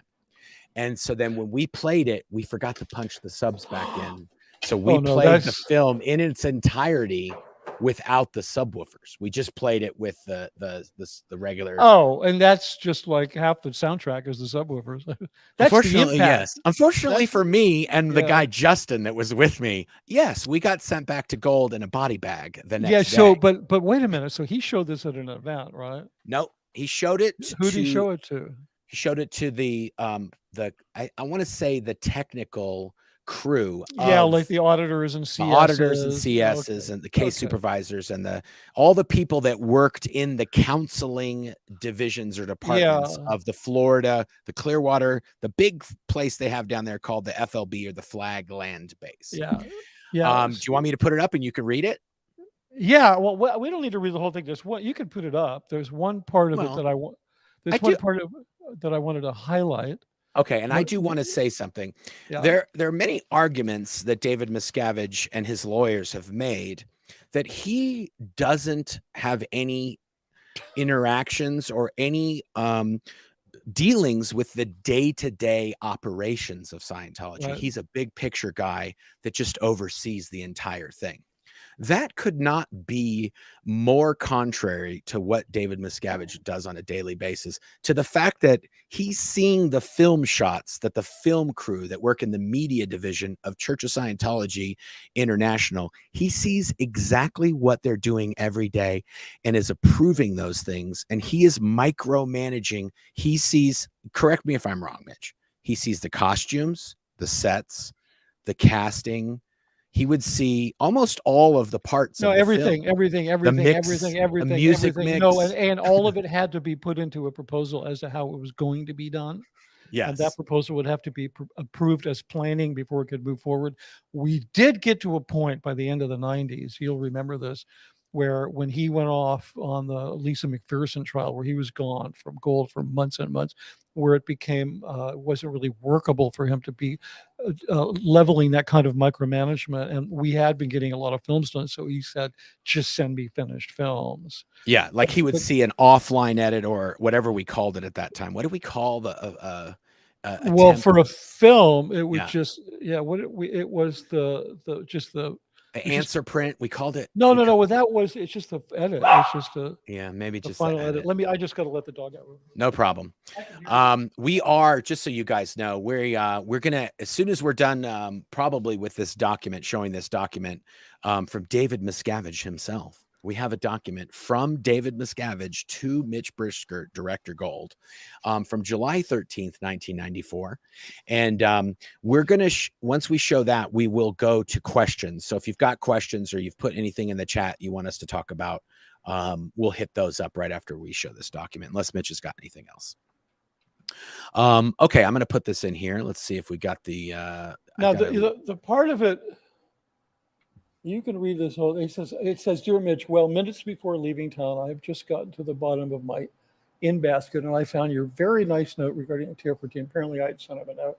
I had something I wanted to say. To say I was happy about how the film came out would be a case of great understatement.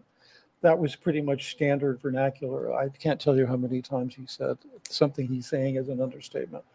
I guess you noticed I had more concern, attention, dedication, interest, etc. on this film than any other. That is because, okay, this is the thing I want to highlight. I think it is the one tech film that can and will all by itself change the face of Scientology. Of course, every film is important for tech to be in, meaning for it to be available. But when I look at, here's the line, but when I look at Scientology 100 or 1,000 years down the road, it will succeed or not based on the use of confessional technology. In other words, he's saying Scientology is going to succeed or fail based on how effective we are at getting everybody to spill their shit to us. That's essentially is what he's saying. And you know what? I just realized something, Mitch. I don't think anybody has ever shown a letter from David Miscavige on the internet or on YouTube. This. I don't think this has ever happened before. Yeah, well, no, you're right. I mean, and I have a few. It's one of the reasons why I think it's going to be very awkward for them to do a hate site, because we've got we got this praise right here from David Miscavige. What are you going to say? How are you going to put this? Usually it's like the guy was nobody. He did nothing. He was whatever. We fired him. Blah blah blah. No, I left in good standing because I was really sick and tired of the fact, once I began to realize that I was a propagandist and I was involved in a level of indoctrination into something that was seriously damaging people's mental health, and I got the hell out. So if they want to impugn me, they can also explain why I was also referred to by him as a good friend, and he referred to our working relationship. So anyway, there you go. It's just people got to be held accountable, and that goes for you too, Dave. But yeah, I think you're right, Mark. I think that very could.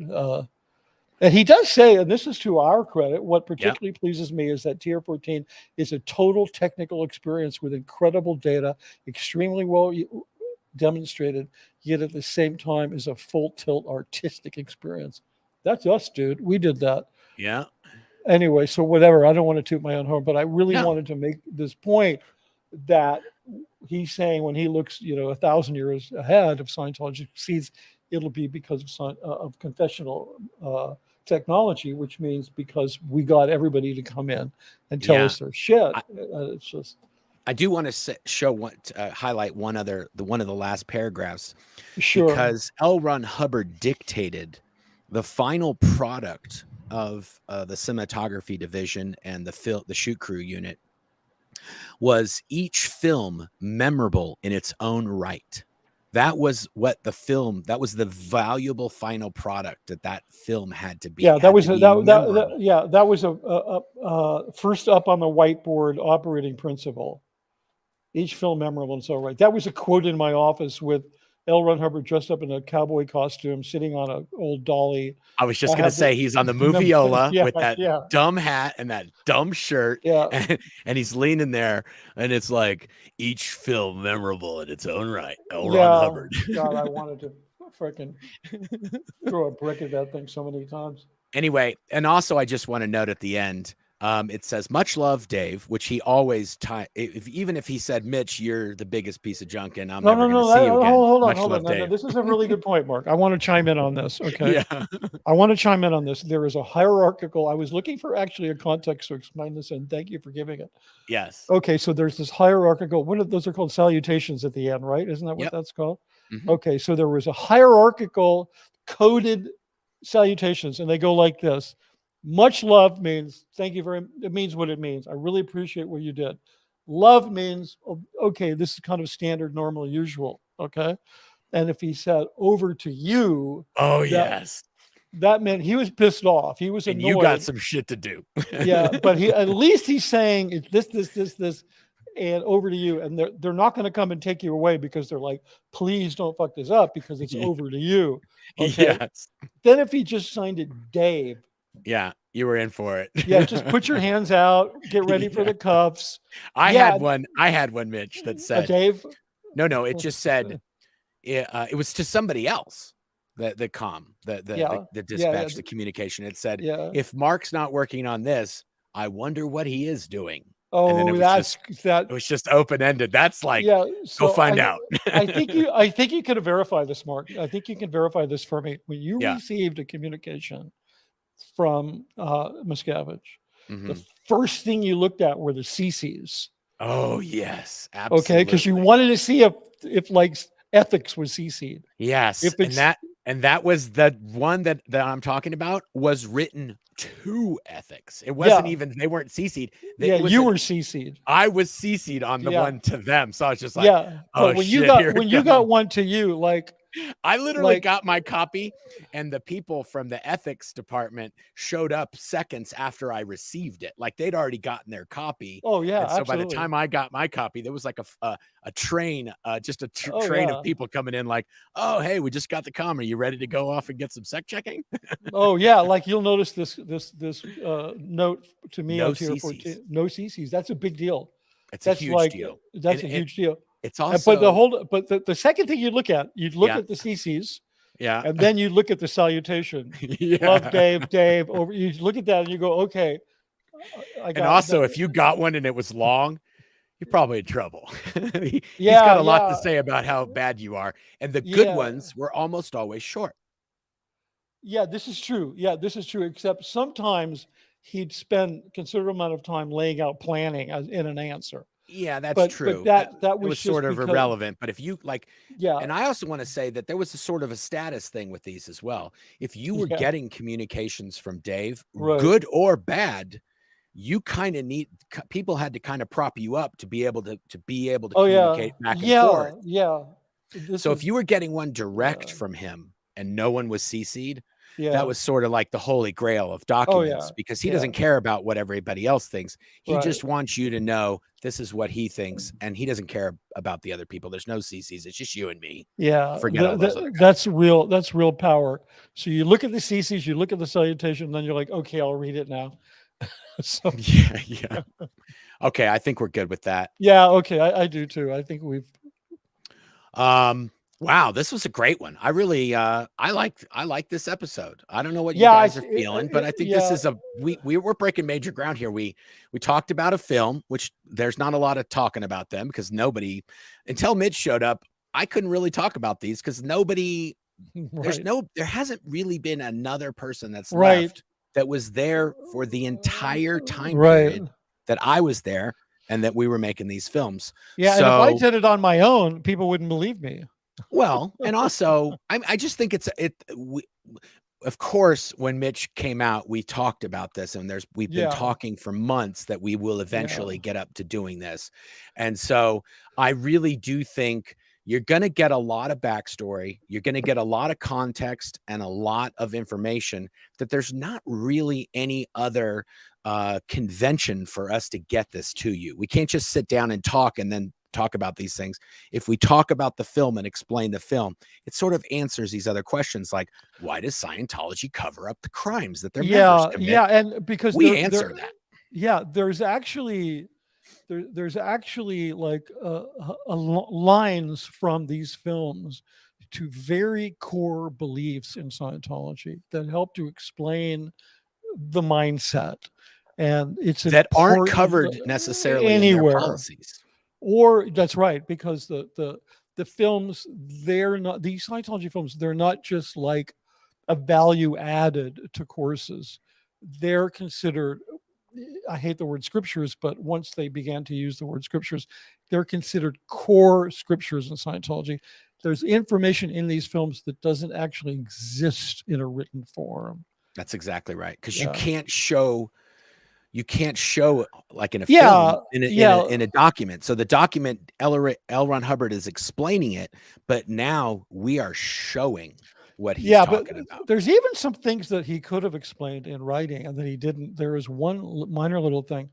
There's a certain needle reaction in the film with Jason Begay. There's a certain needle reaction when you're sec checking a person. And it had never been explained before or shown before. And we did a cut to the meter and showed this needle reaction. And students went crazy because they're like, wait a minute, where is that? They're all diving into the books looking for it. And the supervisors had to tell them, no, the film, they're like, where's the reference for that? Yeah. And they had to tell them, no, that is the reference. I mean, I got practically accosted by a relatively famous Scientologist at Flag. I was really like, the reason why these films don't say that I directed them, they say directed by Golden Era Productions, because you don't want anybody's name associated with them, because that person becomes identified as the one who should adjudicate these things. But people knew I directed these films, and I have a Scientologist that was at Flag come up to me. It was Bodie Elfman. Yeah. Who we worked with. He came up to me and he was on some course and he's like, where's this come from? And I tried to explain to him, well, it comes from the film. He goes, no, but where does it come from? And I'm like, well, it comes from the film. He ended up in ethics. Well, there was some other things. There was some other things that happened then too that we can talk about offline. I only wrote like maybe 4 KR knowledge reports in the entire decades I was in Scientology, because I wasn't that guy. I mean, I knew these guys. They just write a KR on fucking everything. They just like, do you remember Mitch is a dick? What do you remember? This is true. No, but I did write a KR on Bodie for that, because I wanted him to just freaking leave me alone on it. So, but anyway, but go ahead, Mark. What? I was going to say, I don't remember us being on a lot of KRs together. No, but I do remember that Brooke, rest in peace. Brooke wrote a lot of KRs on us. Yeah. And when she was in rushes and when she was the props. Because she would show us rushes. So she would stand up there and look at the back of all of us. And if you were like messing around, like goofing off or not paying attention, KR.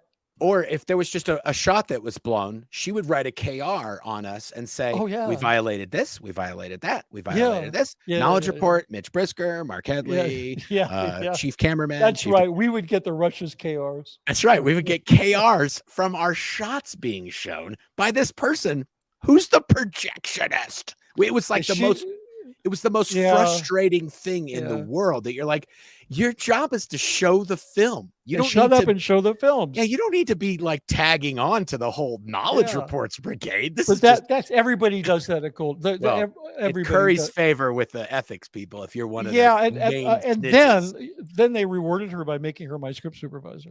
Well, in the end, she became the props chief, and then let's be fair. Your script supervisor hightailed it out of there, and she just happened to be the next qualified replacement. Yeah, my very good friend script supervisor.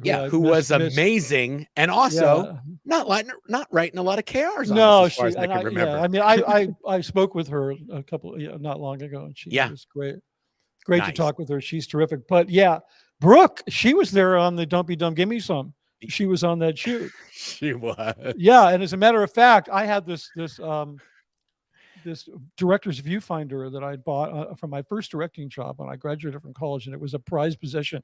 I put a facsimile of it on my book cover. It's a temporary cover. It's being redesigned, and I never brought this just minor point, but I never brought this director's viewfinder to the set. I never used it during shooting. I only used it during prepping, like location scouts. scouting. And rehearsals and stuff like that, because for me, by the time you're shooting, you already know everything you're going to do. And if you're picking up a finder to find a shot, you like, what the hell's wrong? You're just like slowing things down. So I never brought it.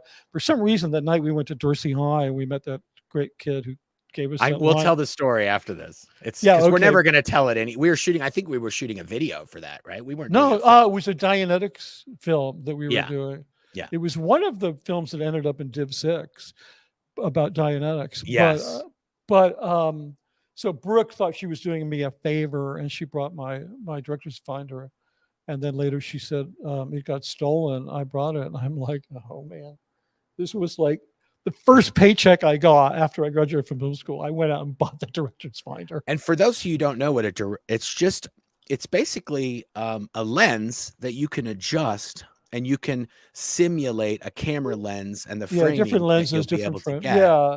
So you can kind of envision the angles and how the shot's going to go down. Yeah. And then for your shot list or for your breakdown, you can go, okay, we're going to do a 35 here. We're going to go to a 28 over here, whatever it is. Yeah.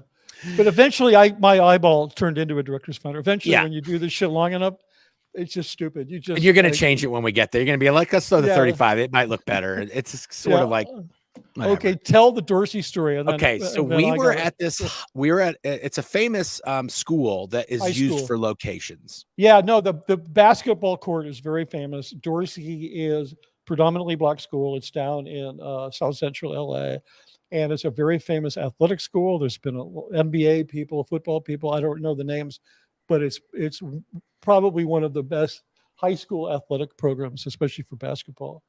Anywhere. Actually, the new remake of White Men Don't Jump, they shot that at Dorsey. Yeah. So we're sitting there, we're shooting the whole day, and there's kids all around. It's like there's kids doing stuff at the school while we're shooting. We're just in one portion. Right. And this kid comes up to the table. We had pizza for lunch. He was only like 10. He was a little kid. Maybe. Yeah. He was young. He was very young. And really precocious. The crew and the talent are getting some pizza, and he comes up and he goes, "Hey man, can I get some pizza?" And I said, "Oh, I'm sorry, dude. It's I just have enough for the crew and the actors." And he goes, "Oh, don't be dumb. Give me some."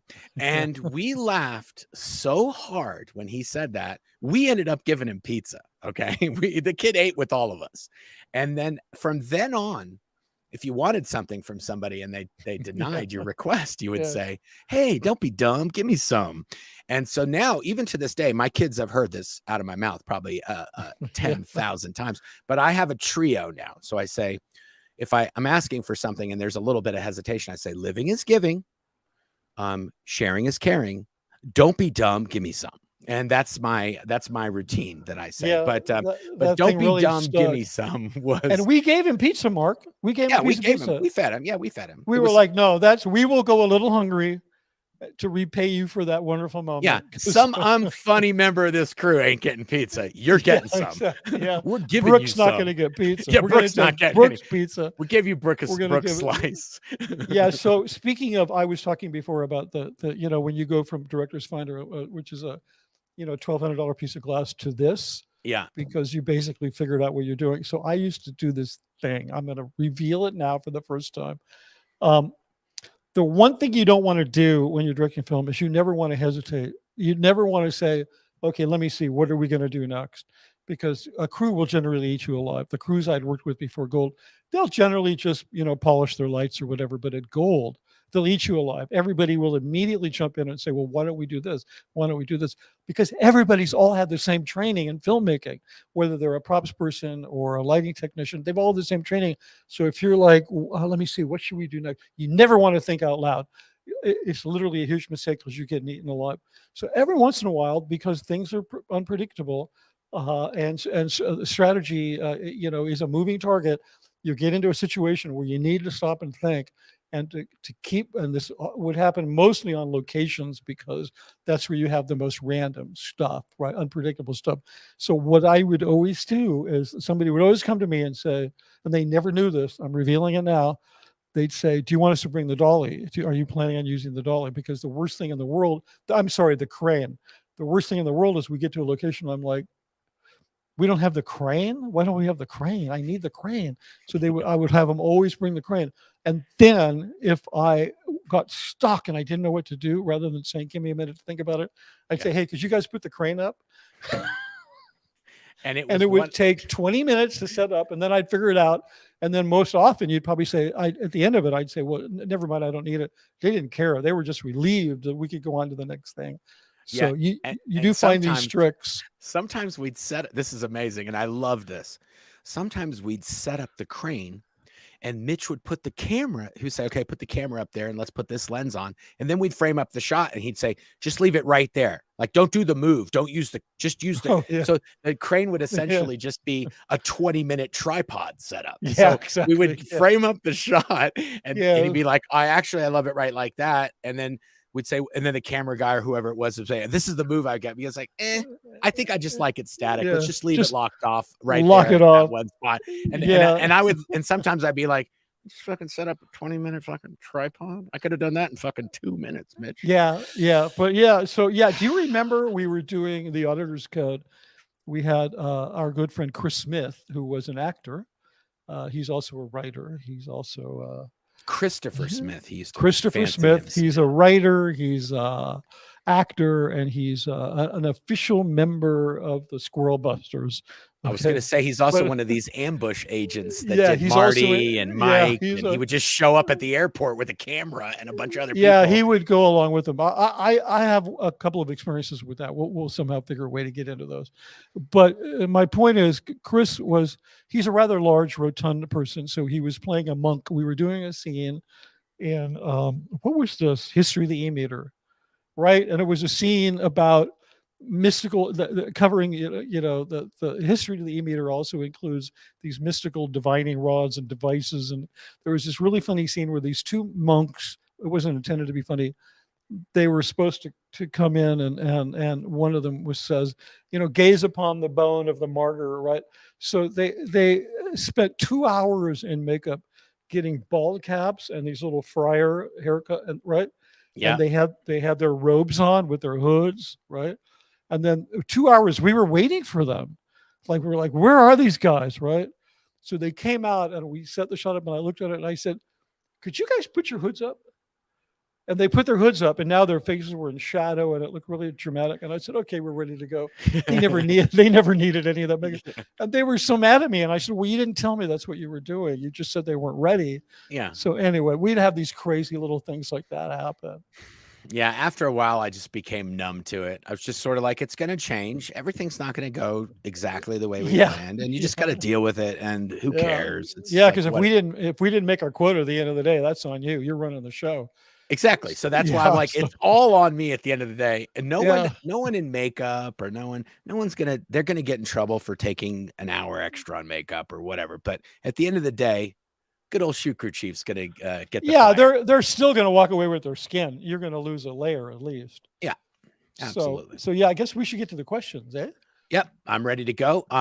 First of all, we just have to address the elephant in the room, which is the longest cigarette ever in the thumbnail for this video. Yeah, I was going to remove it. It's like they just lit it, got maybe a drag or two off of it, and didn't shake the ash off, and it's like, okay, let's roll. We're gonna go. I'm sure it was a Pall Mall. I used to smoke Pall Malls back then. It was big old really nasty cigarettes. And then we can't just skip by it, but much facial hair. Yes. So I do want to say that picture, and we have to tell this story on another video. We can't, we've gone too long. I wasn't in Scientology when that was taken. No, you were. When your picture, in my picture, I'm wearing a big giant beard. Yeah, you look like an Al Qaeda operative. I had just been doing a shoot as Jesus earlier that day. And so I took off the wig And then I just went back to work because I didn't want to they use all this spirit gum and all this stuff to put the hair, put the fake hair on you. And I didn't want to go through that right now. I just, I had some stuff I needed to do. So I took the wig off and I just went to work. And somebody just happened to go like, somebody actually called security that there's some guy driving around on a motorcycle that we don't know who he is. Right. And when funny. security caught up to me, they were like, Mark, what the fuck are you doing? And I'm like, what do you mean? They're like, dude, what's with the beard? I was like, oh, I was Jesus earlier, and now I got some work to do, and I didn't want to I had to do this before. I'll take the beard off later. And so they snapped a picture just for good time's sake. Yeah, well, I'm glad you have it because that is such a great picture. It is good. I do like it. And yeah, so those are the first two. And then just one last one. Jenna from Cali said, "Oh my God, these guys were hairy, even Mark." Yeah, that was a fake beard. I've pretty much been clean shaven or a small beard for the longest time. Hey, I see Carolyn Mustard's in the house. I did, and I starred. Give a shout out to her. Yeah, hi, Carolyn. I actually starred one of her things. She said that was a great line. I think she was talking about one of the lines that we were talking about in the film. And thank you, Caroline. We appreciate you watching. Somebody did say, if she was any relation to Danny Mustard, the musician. No, she was related to Colonel Mustard, who committed the murder in the den, right? I thought it was the saloon with the candlestick. No, it was Colonel Mustard with the vase, I think. But anyway, we love you, Caroline. Yes, thank you, Caroline. Thanks for joining in today. Lydia von Stretchclaw says that the Keanu Reeves film was The Devil's Advocate. Thank you very much. With Al Pacino, Charlize Theron, and Keanu Reeves. Yeah, I was reading recently that there's like a fan movement to get a sequel to that film. Keanu said he would do it if there was a sequel. He would actually like to do it. Wow. Tintin 7013 says, "Thank you, Eminem, for your work. I enjoy it. Hi from Germany." Well, thank you. We're now Eminem. Nice. Yeah, there you go. I like it. I like it. April in Amsterdam. Hello. Hey from Holland. As a subcategory of films, I'd love to get your recommendations on rock films, both docs and dramas. Depeche Mode 101, Spirits in the Forest. Those are my two. I don't know about any other ones. I'm not a big fan of rock. I guess she means rock music films. I'll think about that. But so far, what's on the list is A Guy Named Joe, Orpheus, and Angel Heart. So that's eventually we'll publish the list. That's right. And rock films, D.A. Pennebaker shot. If you're talking about documentaries, P.A. Pennebaker, you're talking about. Okay, good. D.A. Pennebaker shot Depeche Mode 101. Well, he's the greatest rock documentarian of all time. And the Maisel brothers. The Maisel brothers also. I don't know which one of those two. The Maisel brothers were the ones I believe who shot Altamont. D.A. Pennebaker shot the Monterey Pop. Yeah. But I get confused, and please forgive me. It's my film school days are too far behind me. But it was I don't know if it was D.A. Pennebaker or I think it might have been the first really valid and studied musical documentary was about Paul Anka. Believe it or not, it's a beautiful black and white film. It's called Lonely Boy, and it's like a 17-year-old Paul Anka blowing up as a huge star. And I know that sounds a little weird because he's thought of from that kind of a Sha Na Na 50s thing, but it's a beautiful documentary. It's one that I studied in school. So I didn't realize it, but I guess I do have some Monterey Pop. I love that film. That's a phenomenal film. And what else? We have Lonely Boy. We have The Hard Day's Night is one of the most beautifully photographed black and white films. We'll have to make a list and we'll put it in the descriptions, and I'll double back and I'll put it in the descriptions of recommended 1 through 3 that we've done so far on this series. And the recommended rock films. Nice. Okay. Telperian said, did he just say makeup Gestapo? Yeah, I did. He was part of the makeup Gestapo. Yeah. There's a lot of Gestapos out there, in case you guys don't know. Yeah. Pretty much any industry has its own little sort of Gestapo. Yeah, maybe that's not the best term for it, but because these guys are really talented. But I was really shocked when he said, I got 2 kids that weren't any good. Wouldn't let him near it. They wrecked the name. Dora the Explorer says, in my dreams, Helen Bonham Carter would have been given a call to play the angel. Just thinking of the flap makes me crack up. She would be good. She would be good. But I have to tell you, I would never agree to anyone over Katie Mitchell. Katie Mitchell's a really talented actress, and she's really has a beautiful look. You know, when I first left Scientology, like a week after I had left, I was watching TV and Kelly came up in a commercial, and it was for, I can't remember what it was, but it was a like a stop smoking drug that was made by Eli Lilly. And so as soon as I saw the commercial, I was like, oh, well, she ain't in Scientology anymore. If she's doing Eli Lilly drug commercials, I think it was called, I can't remember what it was called, but anyway, if we ever get a hold of Katie, we'll get her on here. Telperian says, broken promises. One organization specifically comes to mind. Yeah. Well, you know, that's irony. Joni Cummings, Mitch, that was the stuff I did my last lifetime. Joking. I ran an intergalactic red light. I had a brothel. She says I'm joking, but yes, that is literally a sort of a technique within Scientology to kind of get out of the sec check, is to harken back to the good old days on another planet and throw some of those crimes out. Oh yeah, for sure. Oh, here's another one. Caroline Mustard. Great show, guys. So refreshing and interesting. Thank you, Caroline. I appreciate that. Yeah. Say hi to Josh for me. And then Telperian again, just setting a super sticker. You know, it's funny, Telperian. I was thinking, I showed a bunch of comments that weren't super chats. So, you know, I did a mix, and then here you go. You give us a super sticker anyway. And then after all that, another one, Telperian. Are they not just going to say the letter is forged? Keep it up. Really interesting. Also from a movie aficionado perspective. Yeah, no, see, you could say that they would say that. They're not going to say anything because they know that document's the real deal. Yeah. We all know the document's the real deal. And also, it's hard to fake something like that because it's so specific and it's got a date. And I was on the other end showing the film to the people that he's saying, just watch the film. So it's too hard to say, oh, that's not a real thing. And also, why would they? We all know. More likely, they'll say that I stole it and I committed a crime. But he wrote it to you and he sent it to you and he gave it to you. So it's sort of like, I know, but it's like you can always spot a fake Yelp review because they never have any specifics. You know, but this thing is so specific, you can't fake that shit. Yeah, it's hard. Joni Cummings says, Mitch, I am glad I can call you a friend. You're awesome sauce. Thank you, Mitch and Mark, for the documents and the information. It's important what you're doing. Well, thank you, Joni. We appreciate it. Thanks, Joni. And I am likely just as happy to have you as a friend. I don't see any other comments that I didn't get to. There's some that are marked question, I think. Oh, really? Okay, let me take a peek at those. You keep going while you riff while I'm looking for those. Say something about something. Okay, so yeah, I now I have performance anxiety. I really don't do well when I'm told to rip.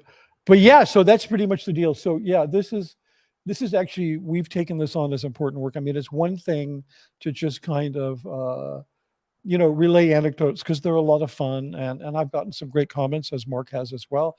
People that want to hear more technical things about film. Obviously, they want to have more film references. I did get a very nice correction on my reference to a guy named Joe. I had mentioned that that I think Van Heflin played the pilot who took up with Spencer Tracy's girlfriend after he died. I mentioned him as Spencer Tracy's friend, and I was corrected. He wasn't a friend. He was just a hotshot pilot who needed help. And the angel of Spencer Tracy and the Guise of an Angel takes the guy on. It's a fantastic film. I don't know the name of the Spielberg remake, but Spielberg remade the film rather than a World War II film. He did it as, what do they call these guys? The firefighters who drop water on fires. Firefighters? Well, no, but there's a specific group. Remember, they used to be some out at near Gold. They're the guys who fly the planes. Yeah, I don't remember what they're called, but yeah. So Spielberg redid the film, and the pilots, rather than World War II pilots, they were pilots who worked for the U.S. Forestry Service, dropping water. It was this really good film. I mean, anyway. So anyway, guy named Joe. Okay, did you find something, Mark? I didn't find any questions, but I just realized that I was so far up the chat but you know Oh, what I am going to do, regardless of any of that, is we want you guys to check out Mitch's channel. If you're watching on Mitch's channel, awesome, you're doing it right. If you're watching on my channel, make sure you go over to Mitch's channel and hit like and subscribe. And Mitch has also got an Indigo that he's doing. We're going to put all these in the description, right. but he's trying to get his book get his book out there, and he's got a little Indiegogo for that. So make sure that you hit him up on that if you want to support us. Yeah, and I just want to say that we've actually exceeded the amount on the campaign, and people are very generously continuing to give, and it will go towards marketing and printing and all kinds of good stuff and upgrading equipment. It's not that much money, but I really appreciate the generosity. I kind of walked away from a career, and there's a strike going on, so whatever, and so I'm kind of committed to doing this work also because I think it's important. It's important for me. It's important for us. Anyway, don't get me started on that. Yeah, and as a note, if you guys want merch, I have a merch store that's set up right now, but we are going to be adding "Don't Be Dumb, Give Me Some," Right. all these things. We're going to try Right. to figure out if we can make some merch things for those, and those are going to be over, and we're going to have those in Mitch's merch store. Yeah, we're Okay. going to set that up as well. We've got a bunch of Oh, good ones, and then also I'm going to have a bunch from the illustrations in my book because I'm working with a noted book designer who's helping me get the whole thing done. Because this wonderful community has helped me like to raise it to that level. nice. Okay, and I think the last thing we got is I have a book that I wrote, and it's out already. It's been out since 2009. I want to say November of 2009, and that's called "Blown for Good: Behind the Iron Curtain of Scientology." And you can get that in our merch store, or you can go over to blownforgood.com. Blownforgood.com actually has just been completely revamped, and you can send me photos of there. People have been sending me amazing orders and stuff on the merch store. If you guys want to show me pictures of you wearing some of the merch in front of Scientology organizations or out in the world or whatever, feel free to go to the Blown for Good site, and there's a place where you can submit photos. I think it's in the I want to say it's in the contact us section. You can fill out a form, you can send us some photos, and we might show it on one of our live streams or one of our videos that we do. I've never actually read your book, Mark. You haven't? But I did listen to it. Oh, I was going to say, I hope I didn't say anything bad about you in there. No, you didn't. So, no. I was just thinking about that. Like, yeah. Oh, I got to think about that when these new people that start popping out. I got to like do a little search. Like, what did I say about that person in my book? Yeah. No. We're good, Mark. We're good. I did say though. But I just want to say, I want to give the audiobook a plug. Yes. Because the audiobook is really good. Mark does a fantastic job of reading it. And there's a lot of great stuff. It's just a fun book.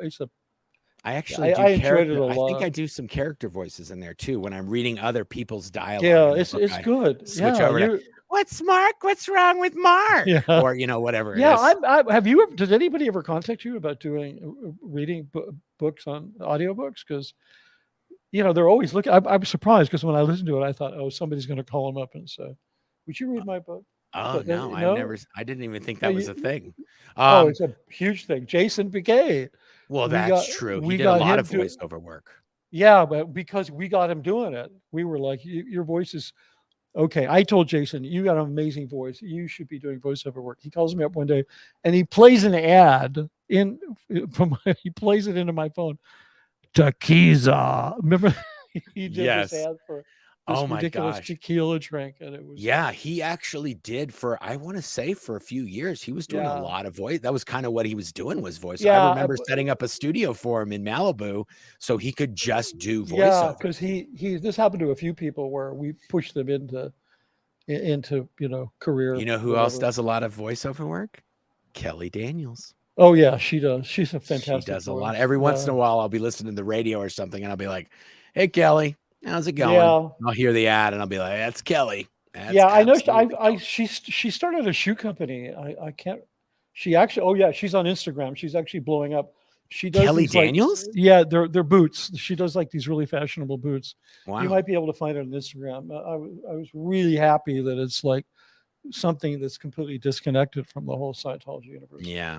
She's very talented. She has two great kids, her husband is a terrific. I mean, these are just like, there's some really good people in Scientology that were friends of mine, and I wish they would. Is it Winnie? You know, Is yeah, Winnie? Winnie. Yeah. Okay, guys. I think that's going to wrap it up for us today. I think we've covered everything up. Please subscribe. Please like, hit the bell notification, do all the stuff for the algorithm. If you haven't been over to Mitch's channel, get over to Mitch's channel. We're trying to get the message out to as many people as we can. And this is how we do it. And when you like and subscribe and do all that stuff, it just pushes these videos into other people's recommended pages, and it gets more eyeballs and more ears on this stuff. If you're not watching us on YouTube and you're listening to us in a podcast or on your device or whatever, then if you want to see our faces, come over to YouTube and check us out on YouTube. But yeah, we love to hear from you guys in the comments. If there's other things you'd like to hear about, or if you know a story that we didn't cover on one of these things and you want us to tell it, get it in the comments. I read the comments. I know Claire also reads our comments to kind of pull stuff out if we want to cover something in an upcoming video. So we really appreciate it if you guys do that. And it helps us out, and it helps us bring you more stuff. Yeah, and we will continue to unpack new and amazing stories and about not just the films, the culture of Scientology, and the reason that they act the way they do and what they believe. So, because we were there. Yeah. Awesome, guys. Thank you very much. Until next time. Thanks, Mitch. Take care. Yeah, you're welcome. Thank you, Mark. Bye.